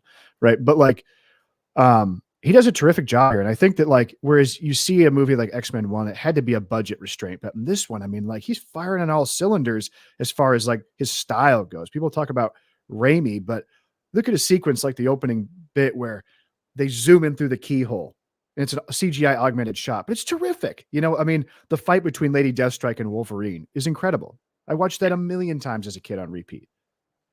Yeah. Stabbing him in the back with their claws. I mean, I agree. I agree, because it's there's a tangible quality to it, and it's boosted by the graphics. It's the CGI is there as a tool to make things better, make the power sets look real, fix up any mistakes that can't be done in real life, and there you have it. As opposed to now, where they create the action scenes before the script is even written for these movies, and it's totally worthless. It's 100% computer. It's like watching a cartoon.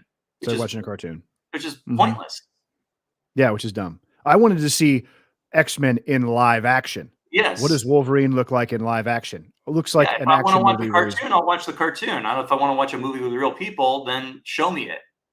Yeah, exactly. It's but different. they do a good job. You're going to show Spider-Man swinging around the city, then okay, it needs to be CG. But like other scenes, you need to have a real person, like augmenting with computer effects. But well, and I think that too, this one does a great job, like the first one, where it's like if they're all going to be in this big compound and battle place, it can't be that there's a wide open space where all the X-Men can just shoot at each other. You go over here, you go over here. Wolverine's stuck here. I mean, so that way they. You know what I'm saying? Yeah. Well, it also helps you focus. It helps you focus on the making those scenes relevant and impactful and meaningful. That you're not just sensory overload. Being what do I even focus on, or what's going on? You have a clever fight, or whatever. You have clever uses of powers here, where it's like, okay, Rogue gets thrown out of the jet. Okay, Nightcrawler teleports out there, grabs her, throws her back in the jet, right? But in a situation like that, Wolverine and Iceman are kind of like useless. Actually, I don't know. Iceman maybe could have repaired the jet with ice. Okay, I was thinking the exact same thing.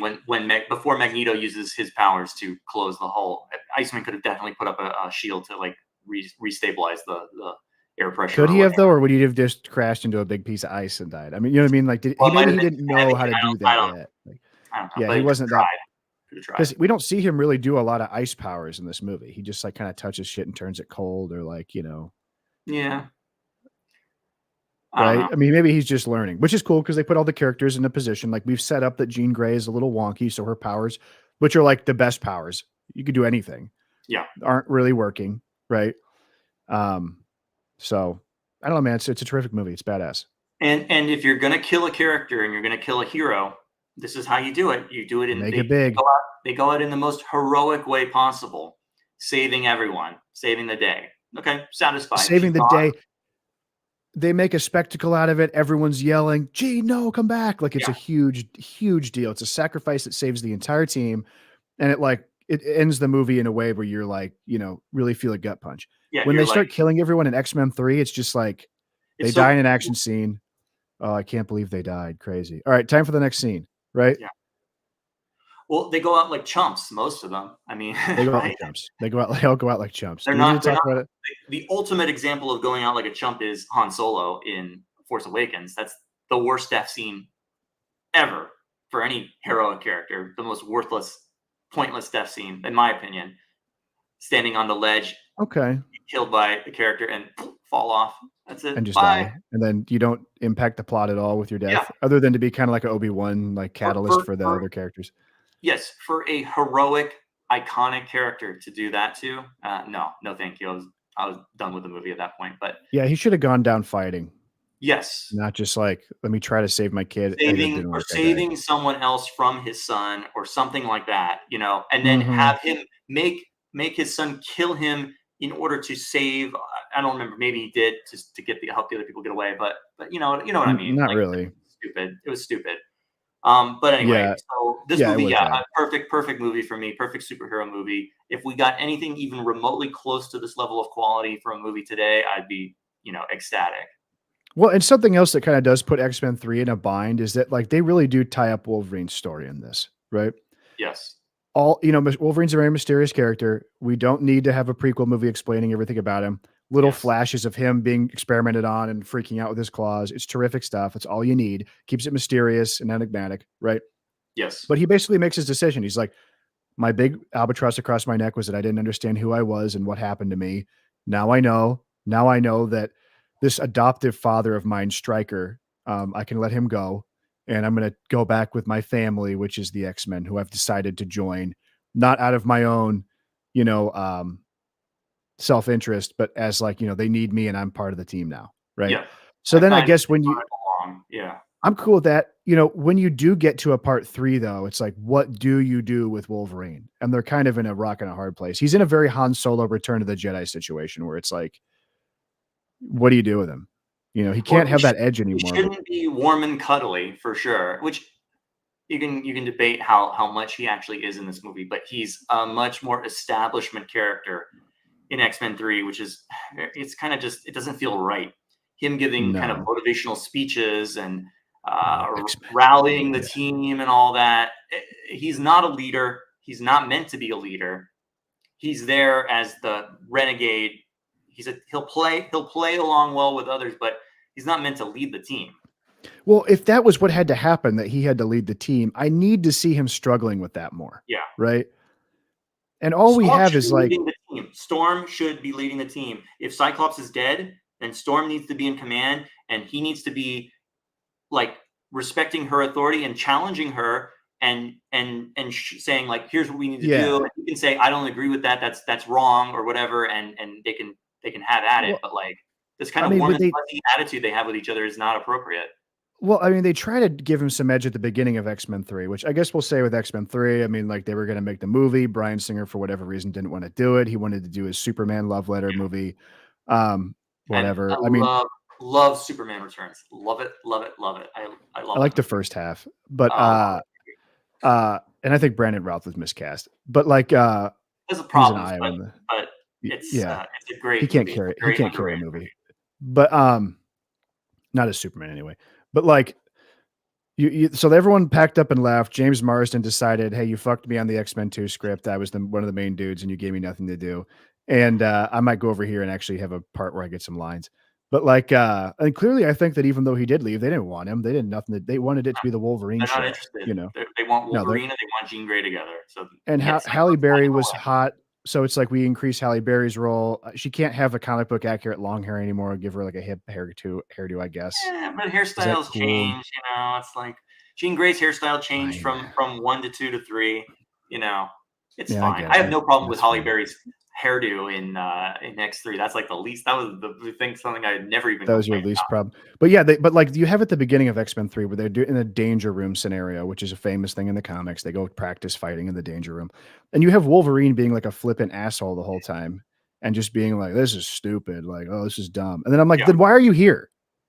Yeah. Do you know what I mean? Like they're trying to reset his character and make him like, it's kind of like Iron Man 2. Oh, we got to make Tony, just like he was in the first one, even though he changed, but everyone liked that. So, but like and I'm like, why are you here then? If this is so stupid and dumb, right?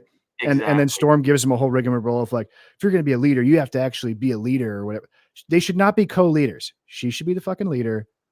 He should have some other subplot thing going on, Yes. right? I mean, You need to the have a third one's a mess. Wolverine. Yes, you do need to have a Wolverine subplot, just like X2 neatly tied in the Striker. The Striker thing fit everything, right? It fit the general X-Men thing. It had ties to Xavier, had ties to Magneto, had ties to Wolverine, and you mash it all together, and it's perfect. Okay, so X-Men 3, it becomes an issue because they're trying to do too much in one movie. They're doing 2 movies in one. They're doing the Mutant Cure and they're doing the Dark Phoenix saga all in one, which is stupid. Why? Why are you doing this? Why do you feel compelled to do the Phoenix in this movie? Unless you thought this was the last movie and you needed to get Famke Janssen back in the movie. So you're like, okay, we're going to resurrect her as the Phoenix and make her a villain, which is dumb. Okay. The Mutant Cure thing would have been sufficient enough, but you needed another villain. Using Magneto as the villain again makes this movie kind of also unmemorable, in that you should have had either you're going to do the Mutant Cure or you would have done something like Apocalypse or Mr. Sinister and had Magneto on the chessboard with them. Yes.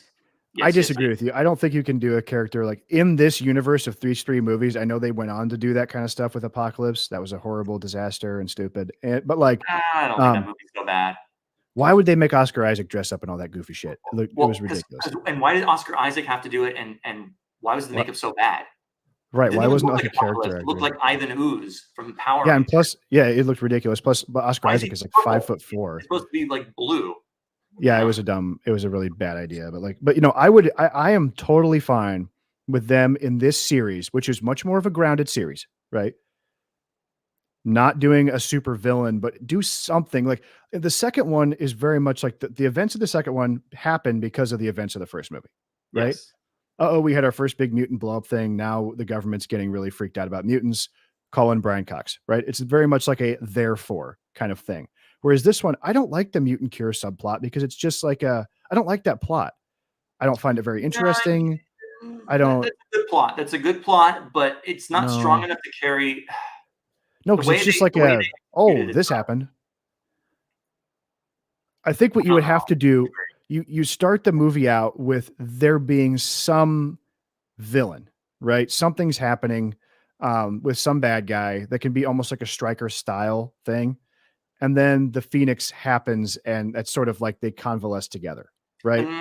I have a fundamental problem. What would you have done for the third one? You would have done the Cure plot? I would not have done the Cure plot. I would have done what I just said, which was have Sinister, Apocalypse, or some other villain. I can't think of it off the top of my head, but those are the 2 big ones that I would use. And have them present a problem whereby, yes, again, either Xavier's team and Magneto, the X-Men and Magneto have to work together to stop this villain, or Magneto teams up with somebody else to cause a threat that they all need to stop. Or you just do the Phoenix saga. I agree. Okay. I think that's the way to go. Not skip to the Dark Phoenix saga. They never do this in the movie, and then they did it again when they made that horrible Dark Phoenix movie. But dude, that's the hook though. It's like if you just bring back Jean Grey and she's like, I'm back and I'm better than ever, baby. Where do you go with that? It's got to be that she turns evil. If you made a fourth one, you have to do all the cosmic stuff first. You have to earn it, right? You have to show what is all this. What is the Phoenix? And they never want to do that. They want to show that the Phoenix is a sub-personality, a buried personality of Jean Grey. She's got like a multiple personality disorder or dissociative identity thing. And it's her evil persona that's manifested and blah, blah, blah. I like that. That's cool.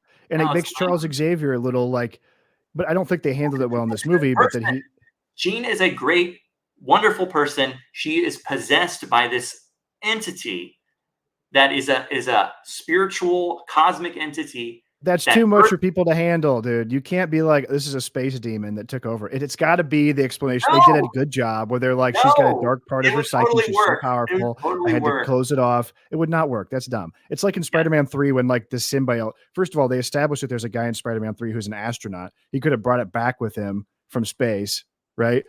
But like instead they just have it like, oh, it just landed on Earth. Just well, no, you have to have randomly go into outer space. Right next to Spider-Man. You have to have them go. You have to have them go into outer space, and then she gets possessed by the Phoenix. And you cannot do that with the Shi'ar. Yeah, you can. You can definitely. This is 2005. You want to do all that shit with the Shi'ar? No, you're not going to fucking do that. I would love it. You're not, dude. You're going to do that now if you're Kevin Feige, but you're not going to do that in 2005 when they're thinking about this. You're not going to fucking do that. No. I think that Trembling Colors had a good idea. Sinister would have been good for 3 because he's a geneticist that loves experimenting on mutants. Fine. Okay. But you can't call him Mr. Sinister, and he can't have like a fucking vampire face. Like, you know what I mean? That's stupid. Mr. Sinister is dumb. Like, no, it's not. He's not dumb. He's one of the best X-Men villains of all time, man. I get that he's cool, but it's like you tell a regular guy like, I'm Mr. Sinister. It's like, come on, dude. Like, no, they did it well in the cartoon. They can do it in live action. They have that voice. My name is Sinister, Mr. Sinister. But yes, I agree. You could have had him say that he's making the cure, but it's actually doing something else and mutating the people even more to make them Sinister slaves or something like that. Or you do Sentinels as the villain and Trask. You need a strong central villain, in my opinion, to have these kind of nebulous. So I think the right move was to bring Magneto back as the main bad guy. I think that's fine. Let's give him back his. You can't do I'm the half bad guy twice. Well, then don't have him in the movie then. We don't need to have him in every single movie. I think you're right. That's why I like in the X-Men cartoon, they did a great one with a story with Mr. Sinister where he kidnaps Xavier and Magneto, takes them to the Savage Land. And again, they have to team up with the X-Men and fight them and stop them. But like, oh, how about Hellfire Club? That'd be a good villain. That would be. And they did Shaw later on, which was, and you could have, and then you could do exactly what you wanted to do in this movie is have a bunch of people like you have a bunch of stormtroopers for them to fight. Yep. And show off their cool powers. But you have like, first of all, visually it would be way more exciting than this movie, which takes place at in the forest and then like at a fucking laboratory on a beach. Like, it's not very exciting visually at all. But to go back to the mutant cure thing, I think it is a valid plot to have in the movie because it ties into the whole idea of the themes, mutants and what does it mean to be a mutant, and is there something wrong with us that needs to be cured? Is it going to be forced on the population or not? Is it going to be voluntary?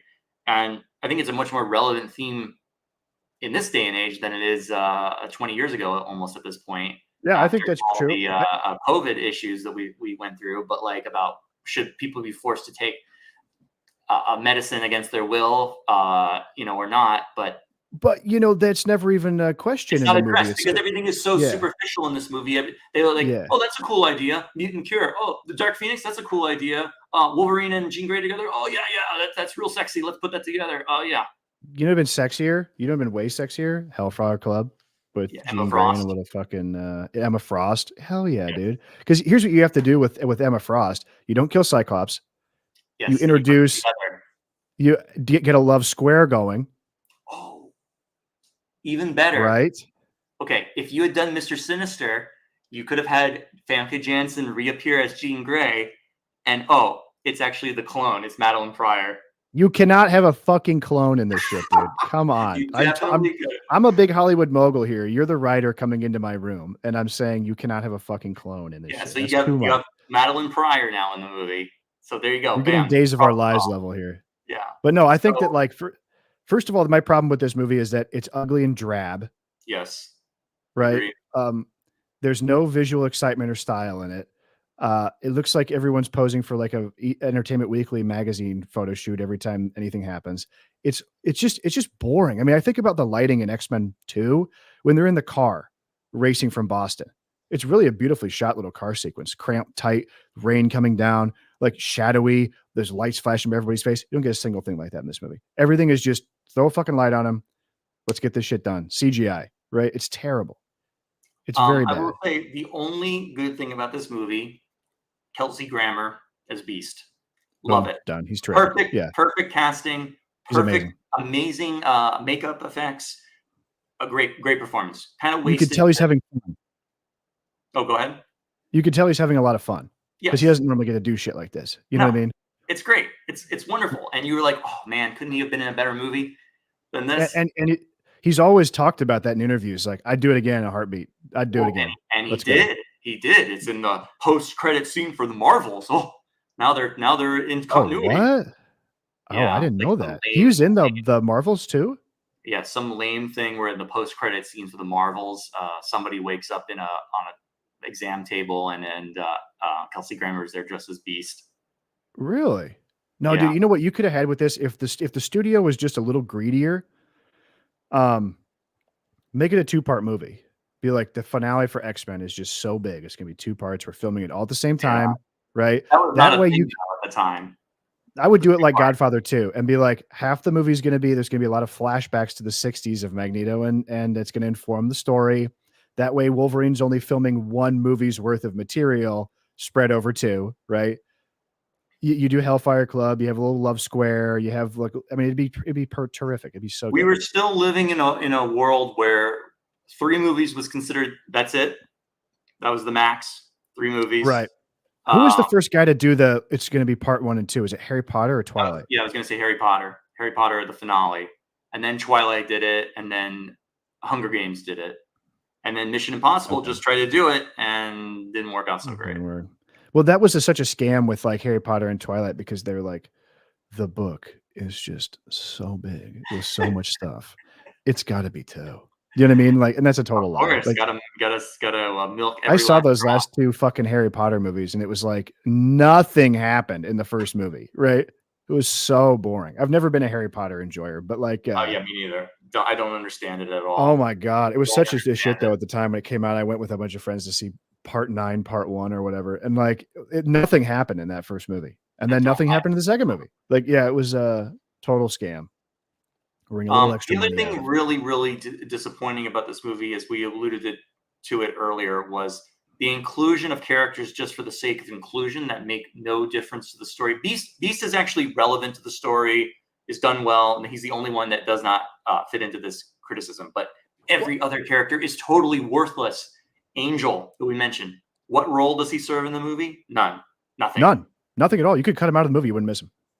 At least visually, he's interesting and appealing, and they have that shot. The shots of him flying around are cool, but that's it. Magneto's henchmen are the absolute worst. Abysmal characters. They look terrible, and they basically they were like, we want people that can make things come out of their body and shoot for projectiles. No, I mean, everybody that is like one of Magneto's hench people are like very gooey, sticky powers. Like, oh, I can climb on stuff or regrow they were my. like, oh, what's the grossest thing we can come up with? They're all gross, and they all look like.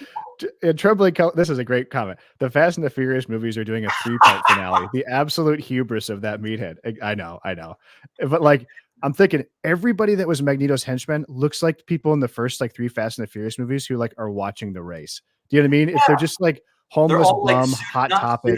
Yeah, like I was gonna say, they're not goth, but they're dressed in sort almost of like black leather. They're all like I'm sorry, like racistly ethnic. Like everyone's like Mexican or Chinese. You know what I'm saying? Like there's you know what I mean? Like I was kind of surprised. I was like, wow. And they're so you look back to the first movie. Obviously, Sabretooth, Mystique, Toad, they're not nice people. They're not, they don't have any redeeming good qualities of them. But you like them. They're cool. They do cool. Their job. They're charming. These movies, these characters, you're like, get out of here. Get off the screen. I can't stand you. Porcupine guy, he sucks. Yeah, I hate that guy.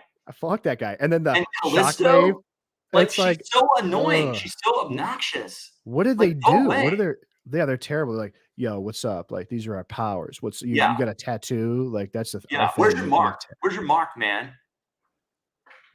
Horrible. And then like they do have a few good. I heard you're the guy that created the mutant cure. Oh, yeah, like and like okay, second, like there's many myriad ways to fix this movie. One of them would be to like make the mutant cure a villainous plot instead of just like this innocuous thing that it is, right? Well, that's what we were saying about in the comments about having Mr. Sinister devise the cure. Have it be a villainous plot, right? Not just like a conundrum. You know what I mean? Because it's just kind of like cure is actually not a cure. The cure is going to kill the mutants, basically. How about that?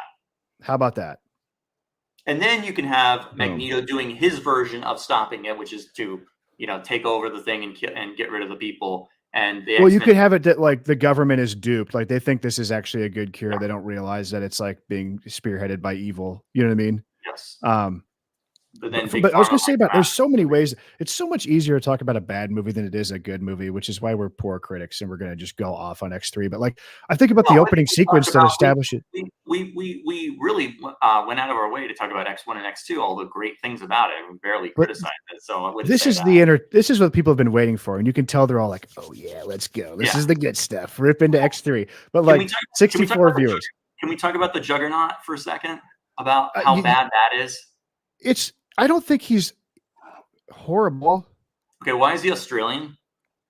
Because Matthew Vaughn was going to direct it, and he used that guy in all of his shit, and he wanted him in the movie. So he was cast before when Vaughn was there as the director. Okay. The costume is he's not Australian. He's a Cockney English guy. Go ahead. Oh, sorry. My apologies. The costume is abysmal. Yeah, the costume is abysmal. The entire okay.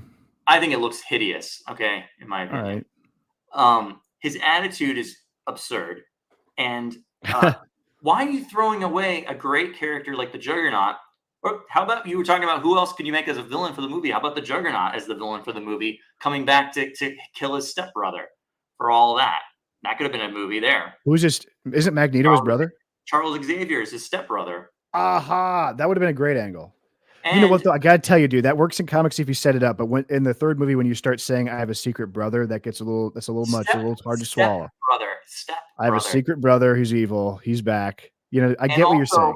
I can't stand, and this is such a nitpicky thing, but sorry, it always bothers me, is that stop making the Juggernaut a mutant. He's not a mutant. His powers are magical. Okay. And it's just one of those things that Bryan Singer would have probably made a blip about. Come on, dude. He gets his powers from the magical ruby of Cyttorak. I remember that from like X-Men number 10. He was a Jack Kirby lead creation. He's like a treasure hunter. He goes and he finds this magical ruby, which gives him the powers of the Juggernaut. I think you've sold people on the idea that the mutants are the thing, right? The minute you start saying that, okay, also you can get powers by doing other things, that gets to be a little much for people to swallow. Well, mutant. That's what you got to stick with, mutant. They don't have to have the magical ruby, but they could have just hinted. They would have hinted at it. Are you the guy that's sitting in Spider-Man 3 and you're like, he should have gotten his costume from a tournament of superhero battles that he had to fight in space? Like he shouldn't have got it from Meteorite. But because they, and not to go off on a tangent, but Spider-Man 3, like you said, why did they not just adapt the animated series version of the alien costume?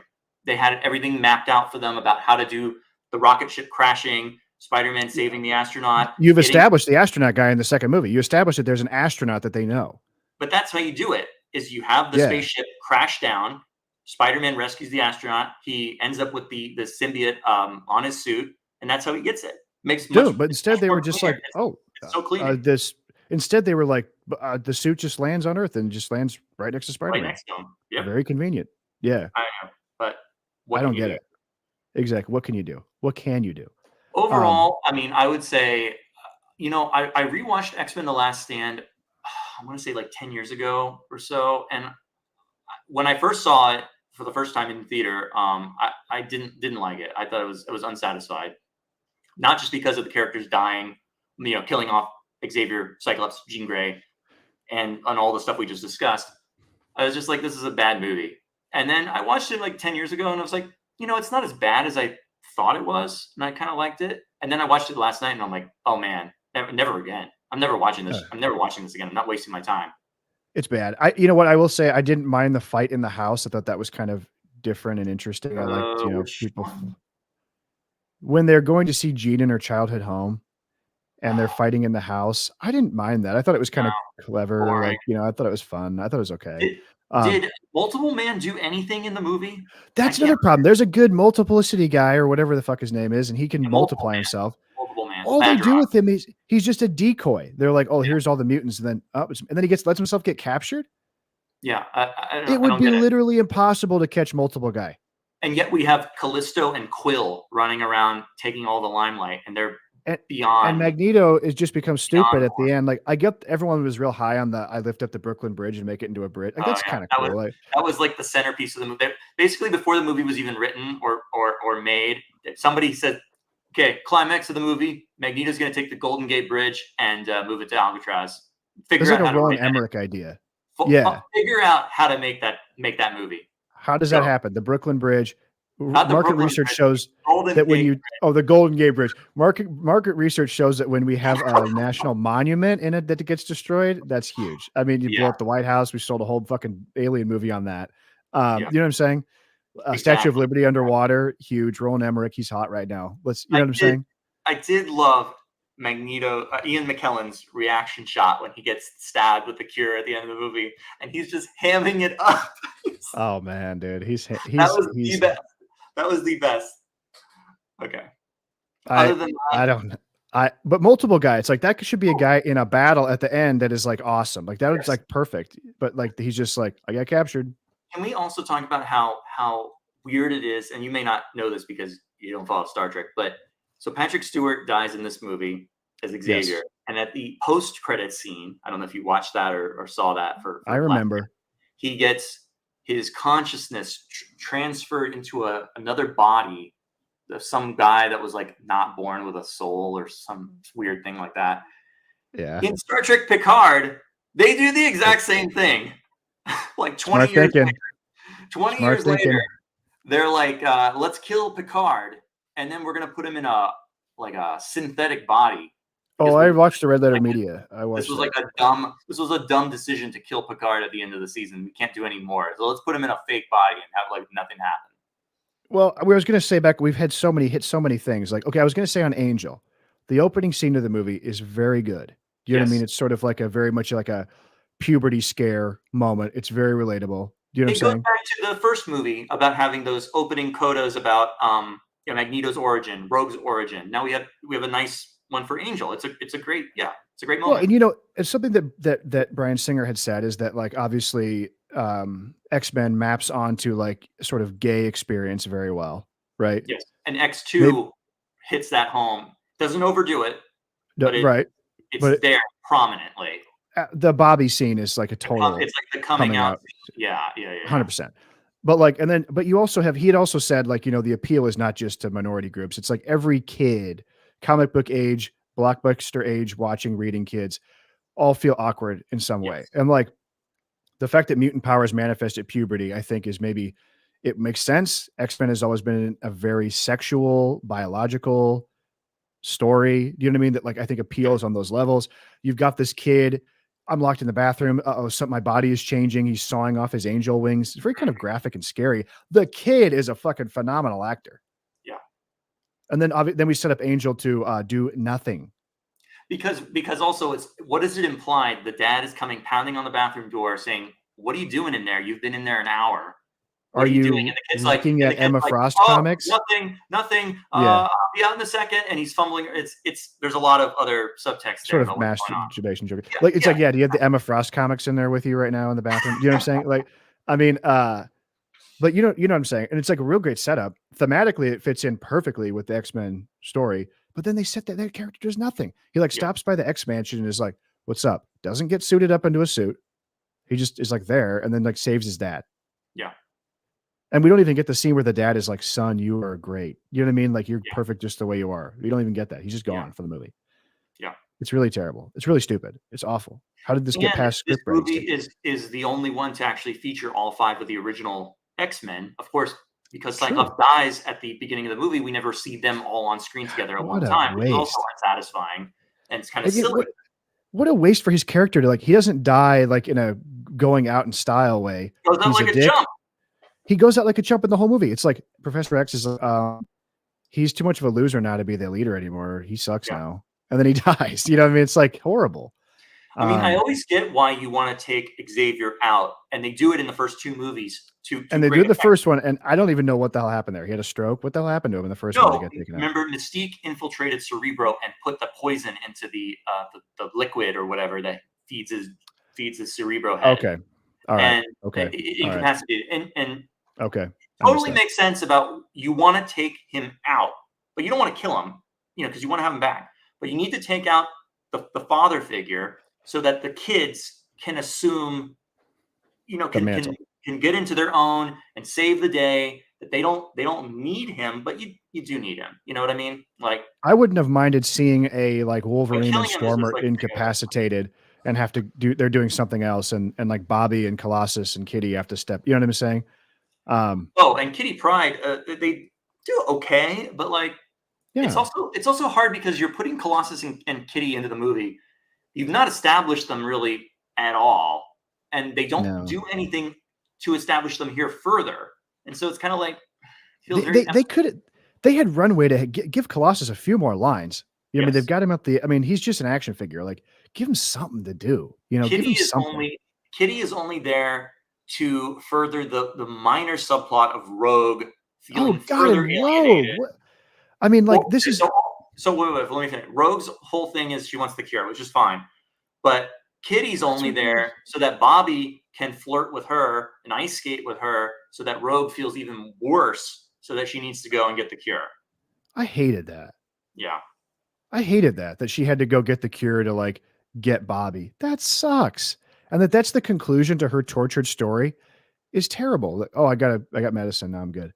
Because that like is reinforcing the idea that it's so obvious. It's so obvious what you have to do. In this movie, she learns to control her powers. And at the end, she's able to not kill you, but take your powers. And then she becomes super cool. And then she has ice. And then she has storm. You know what I'm saying?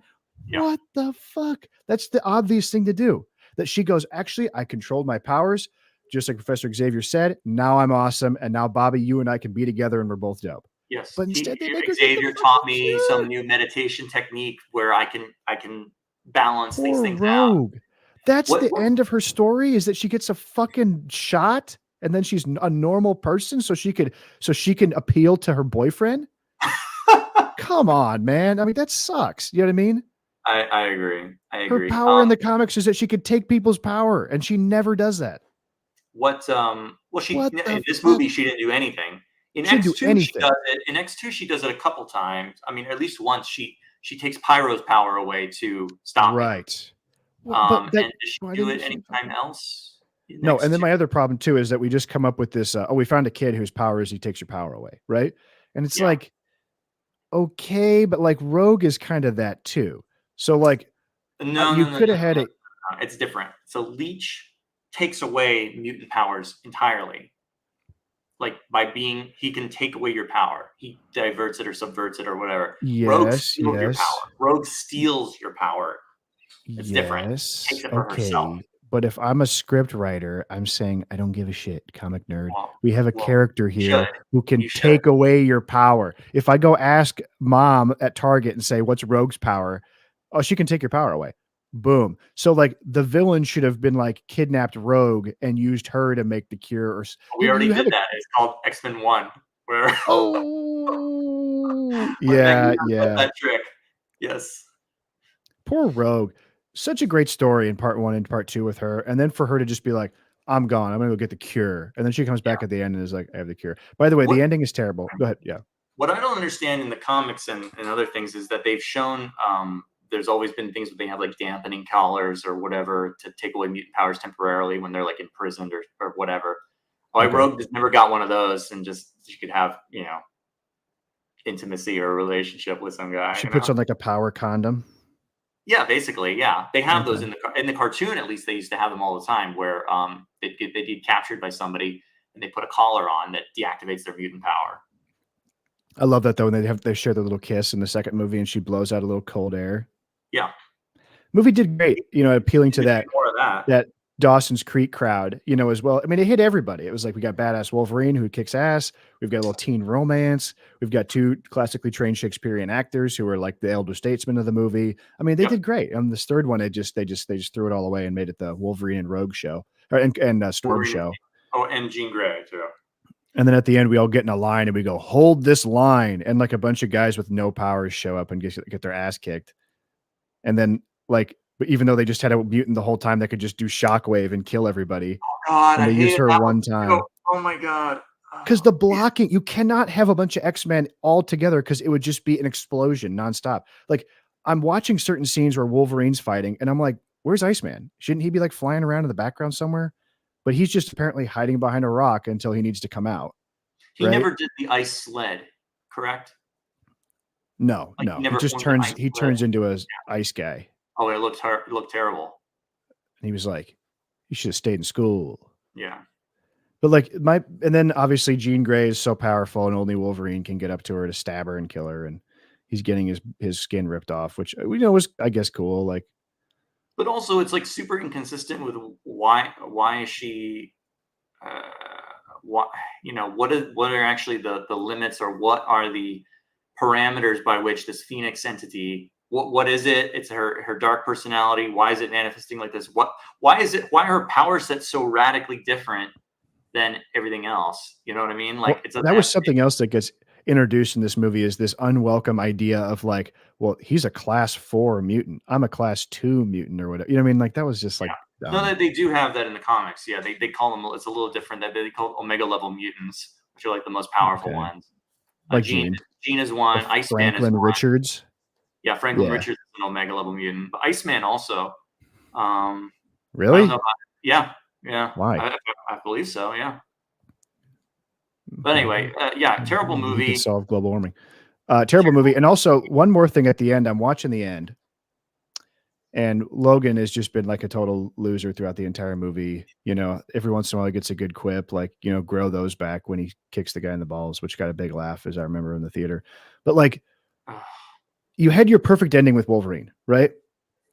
What do you do with him?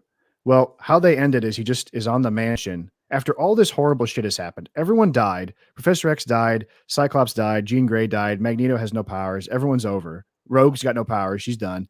Like, and they make it like it's a happy ending. And Wolverine is like standing on the balcony and they just do like a helicopter pull out of him.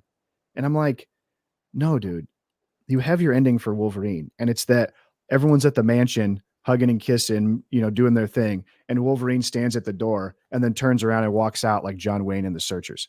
Yep. That's your ending. And leaves. Right? But he's a hero. What?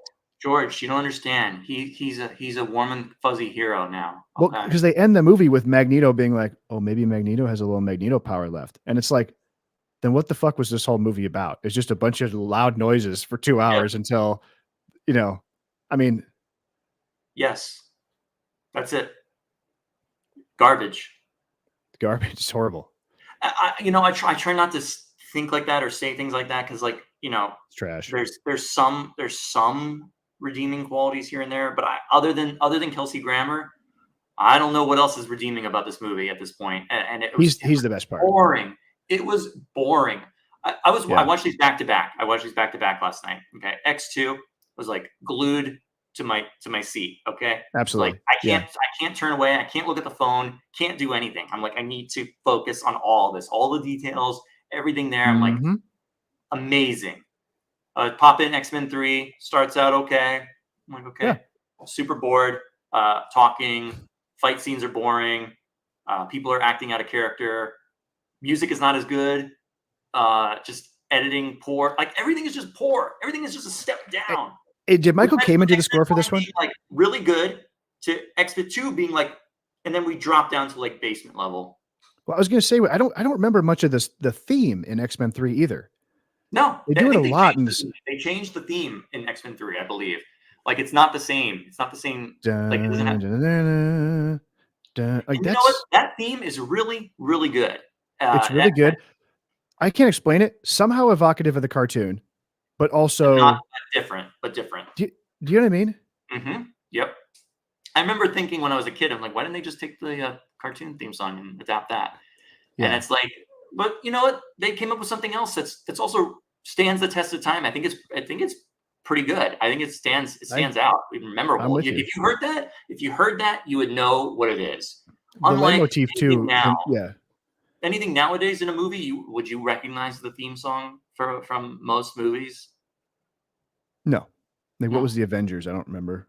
You know what I mean? Like, they I- haven't come up with a good superhero theme. And No, only Wonder Woman. That would be the only one, and I don't think it's that great. It's just it is memorable though. Dark Knight, probably the last one. But Wonder Woman was after that. Yeah, but I don't remember the Wonder Woman theme. No, oh god, if you played it, you'll know it. It's so. I remember the Captain America one, actually. Really? I don't remember that. I think I remember the Captain America Dun, 70s. dun, dun, Isn't that the the one Captain from America 70s? Isn't that the one from the Captain America Death Too Soon theme? No, I don't not remember what the hell the theme was for that. Was it like down? Was it like fucking like, you know, what was it? Like, you know, I don't remember that shit. So here's a question: would you rather watch Captain America 1979 or X-Men: The Last Stand?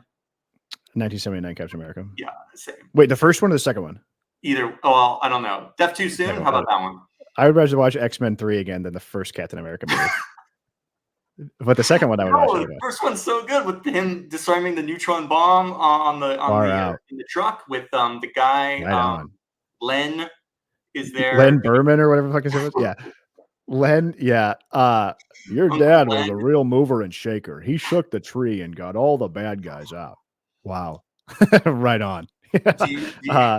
Should we? So you did not watch X-Men 97, correct? I did not know. Okay. I only watched the first 2 episodes. First one didn't do much for me. It was the Sentinels kind of retread, kind of Okay. reintroducing everything, and I was like, it's fine. The second episode was quite good. I will say that. Okay. It's like a trial of Magneto story. Cool. It's not too preachy, but it's sophisticated enough. Episode 3, I tried to watch it, and I just got super bored and turned it off. So I have no I'm plans to sorry watch to hear it. that. You know, it's I would sad. be that interested in. Yeah. the I'm actually animation interested quality in. is bad. I'm Go ahead. trying to go through the old comics because they're all really good. You know what I mean? Like, they're great. The art is just unbelievable. It rivals it rivals a lot of the contemporary stuff that was going on at Marvel at the time. And the storylines are much more complex and like ongoing. And I'm really interested in like really hammering in and getting into the comics. I will probably check out the cartoon too, but this whole X-Men renaissance that we've personally had between each other here for the past 2 weeks or whatever has been very exciting for me. I've really enjoyed it. Oh, that's great. But yeah, it really too bad. I mean, it's just the shame is that of X-Men 3 is that there was such great setup and all these wonderful characters and so much potential. And then, you know, obviously the payoff to everyone is either they die or nothing happens. You know, it's just like, I don't see how Professor X's arc should be that he just gets obliterated and exploded by you know, Jean Grey evil, right? And you have to wonder, did the people not want to do the role for another movie? If, let's say, they decided to make X-Men 4, did Patrick Stewart really not want to make another movie? They all came back anyway. Well, that was brought like them all 10 years back. later, almost. You know, they made the sequel prequel trilogy. They're fine. It's not. I just don't feel the same connection to them as I do with these movies, because I remember thinking First Class was really good, and it is. But at the same time, like, I don't like prequel stuff in general. I'm not super into the idea of having to know everything about the history of the people in order to understand them. That's why I like the first X-Men movie so much, is that you hit us in the present. The X-Men team is already established. Now we have Wolverine and Rogue, who are new to the experience, and we see that we learn as they learn about what's going on. And I think that is sufficient enough to figure things out, rather than knowing, how did Xavier and Magneto meet? How did they form the X-Men? How were the first students? How did they meet Cyclops? How did they meet Jean? It's like, who cares? Like, I don't need that. I did really enjoy Days of Future Past. I really like that. That's the best one. That's the best one. Yeah, I thought that was very, very good. If you were to sit down and watch 1, 2, and 3, The Wolverine, First Class, and Days of Future Past, you would come away saying, this is a pretty decent series of movies that hit some pretty high highs. Yeah, you know what I mean? But let's factor in all the movies. I would don't include Deadpool. That doesn't count. Okay. Right. Yeah, I don't think it so. It doesn't count. I'm sorry. And I don't know if you want to include the New Mutants on there too or not. Oh, no, I didn't see it. It doesn't really count. It's tangential. So if you want to include the 3 originals, the 3 prequels, and the 3 Wolverine movies. So it's 9 movies, right? Which ones are bad? The Last Stand, X-Men Origins Wolverine, Horrible. and I wouldn't even say Apocalypse is a bad movie. I would. I think it's much better than X-Men The Last Stand. I would say Apocalypse is bad and Dark Phoenix is bad. Oh, I forgot about Dark Phoenix. Oh man, see, Yeah. Okay, I fell asleep during that one in the theater. I could believe it. Yeah, fell asleep. Very fell terrible. asleep. The problem I think with So 10. So that's 10 movies. That's 10 movies. How many did we say were bad? If you want to include Apocalypse. So that's half. 4 movies are bad. 60%. We didn't good. talk about Old Man Logan. So, but let's say people love that movie. I don't. I'm okay. It's okay. It didn't blow me away. I know people that think that's just like the fucking best movie ever made. You're talking about a 60 to 70% good to bad ratio here. But when they're bad, they're really bad. Like Wolverine Origins is like a X-Men Origins movie. Wolverine is one of the worst piece of movies I shit. think I've ever seen. It's so bad. And Dark Phoenix is up there unbelievable. too. Dark Phoenix is up there as one of the worst. I remember Dark Phoenix being like head slap moronic, like ridiculous. I remember it just being kind of like that went out with a whimper. You know what I mean? Yeah, and that was the problem with Apocalypse was they were like, okay, we got some juice. We're going again. Let's just like keep going. When Days of Future Past was really like that was the highest high you could hit. That was the high. That was the watermark. Yeah, high watermark. It's just diminishing returns after that. Well, because they didn't do it right. I mean, they didn't do Apocalypse appropriately. It looked goofy. It was kind of all over the place. Terrible. Yeah, he looked terrible. I cannot believe they made Oscar Isaac put all that shit on. Yeah, and they could have just hired like Clancy Brown or something. Do you know what I mean? But Olivia Munn is Psylocke. Great in that movie. Oh, is that right? Yeah. One of the most comic accurate costumes, I think, of all time. Let me look that up. I remember her being attractive in it. Kind of had like a cosplay thing going. Because what year are we talking about? Is that 2016? Yeah, but you know what? I hate that because all the nerds were like, "Oh, you should make her be. She's hot. She should be the good girl." And it's like, yeah, it's true, comic accurate, I guess. But like, what did her character do in the movie? I don't know. She fought at some point. Something. She just fought at the end. Yeah. So what? Yeah, I guess you're right. What do you want? It's just like you have this thing in the X-Men where I look at like a character like Psylocke, and it's like that is just such a 90s creation of like what is cool. Hot girls with swords are cool. Make her a mutant if she's got sword powers, or it's just like stupid. You know what I'm saying? Yeah. Oh, she can like make her sword be a light up sword, so she's a a mutant now. She creates psychic energy weapons. Oh, really? That's cool. That's why the things are purple or pink. Is that it's like very much like a Gambit thing. It's like somebody drew a dude throwing a flaming card, and they're like, "That looks sick." Like, how about he be an X-Man? Well, the thing is, if you did Gambit, when you do Gambit, you have to have Rogue there too, and Rogue's too young in the movie. They put her with Iceman. So if you wanted to do that, you could have had the a thing with Gambit, Rogue, Kitty, and Iceman, and have that kind of play all together about Kitty and Iceman are now a thing. So Rogue's off her own. She meets this new guy. Gambit's here. He's kind of Colossus. Is he good or is he not good? Yeah. Yes. Have we beaten up the X-Men enough? Do we think the people got what they wanted? We had 72 people watching this thing right now. That's pretty good. That's pretty good for us. That's right? Huge. That's correct. That's what I'm seeing. Well, that's fantastic. In the chat, we have our friend Trembling Colors. He's right. He's on it today. Thanks for tuning in. I don't think anyone else has posted anything. I don't know. Anything else you want to discuss? That's all I got, dude. I got to do some yard work. You really should check out the 90s series. It's fantastic. It adapts everything that you would want from the Claremont era and puts it in with the roster from the 90s Jim Lee era. So you have all those wonderful Jim Lee costumes that he redesigned. That's the combination you want, right? Yes. And so you're taking all of those classic 70s and 80s Claremont concepts and ideas and direct stories, and you're adapting them. Yes, you're making them child friendly and all that, but it's sophisticated enough. I mean, the fact that they did a 5-part Phoenix Saga miniseries and adapted even the most extraneous details into this cartoon. Whereas you're watching this as a kid and you're like, why are they doing all this? It's like you don't need to do all this. And now you look back after you read the comics and you study it a little bit more and you're like, wow, the people who made this, they love this. They love this stuff. And they were like, I want to see this. That was something we've talked about before with each other that was singularly appealing to me about comic book storylines, was that you would open up issue 70 or whatever, or watch episode 40 of the cartoon, and you could tell there were things that like had happened before that you didn't know about, or characters that you're expected to know that show up. And it wasn't daunting. It would just encourage you to be like, wow, I really want to figure out what's going on here.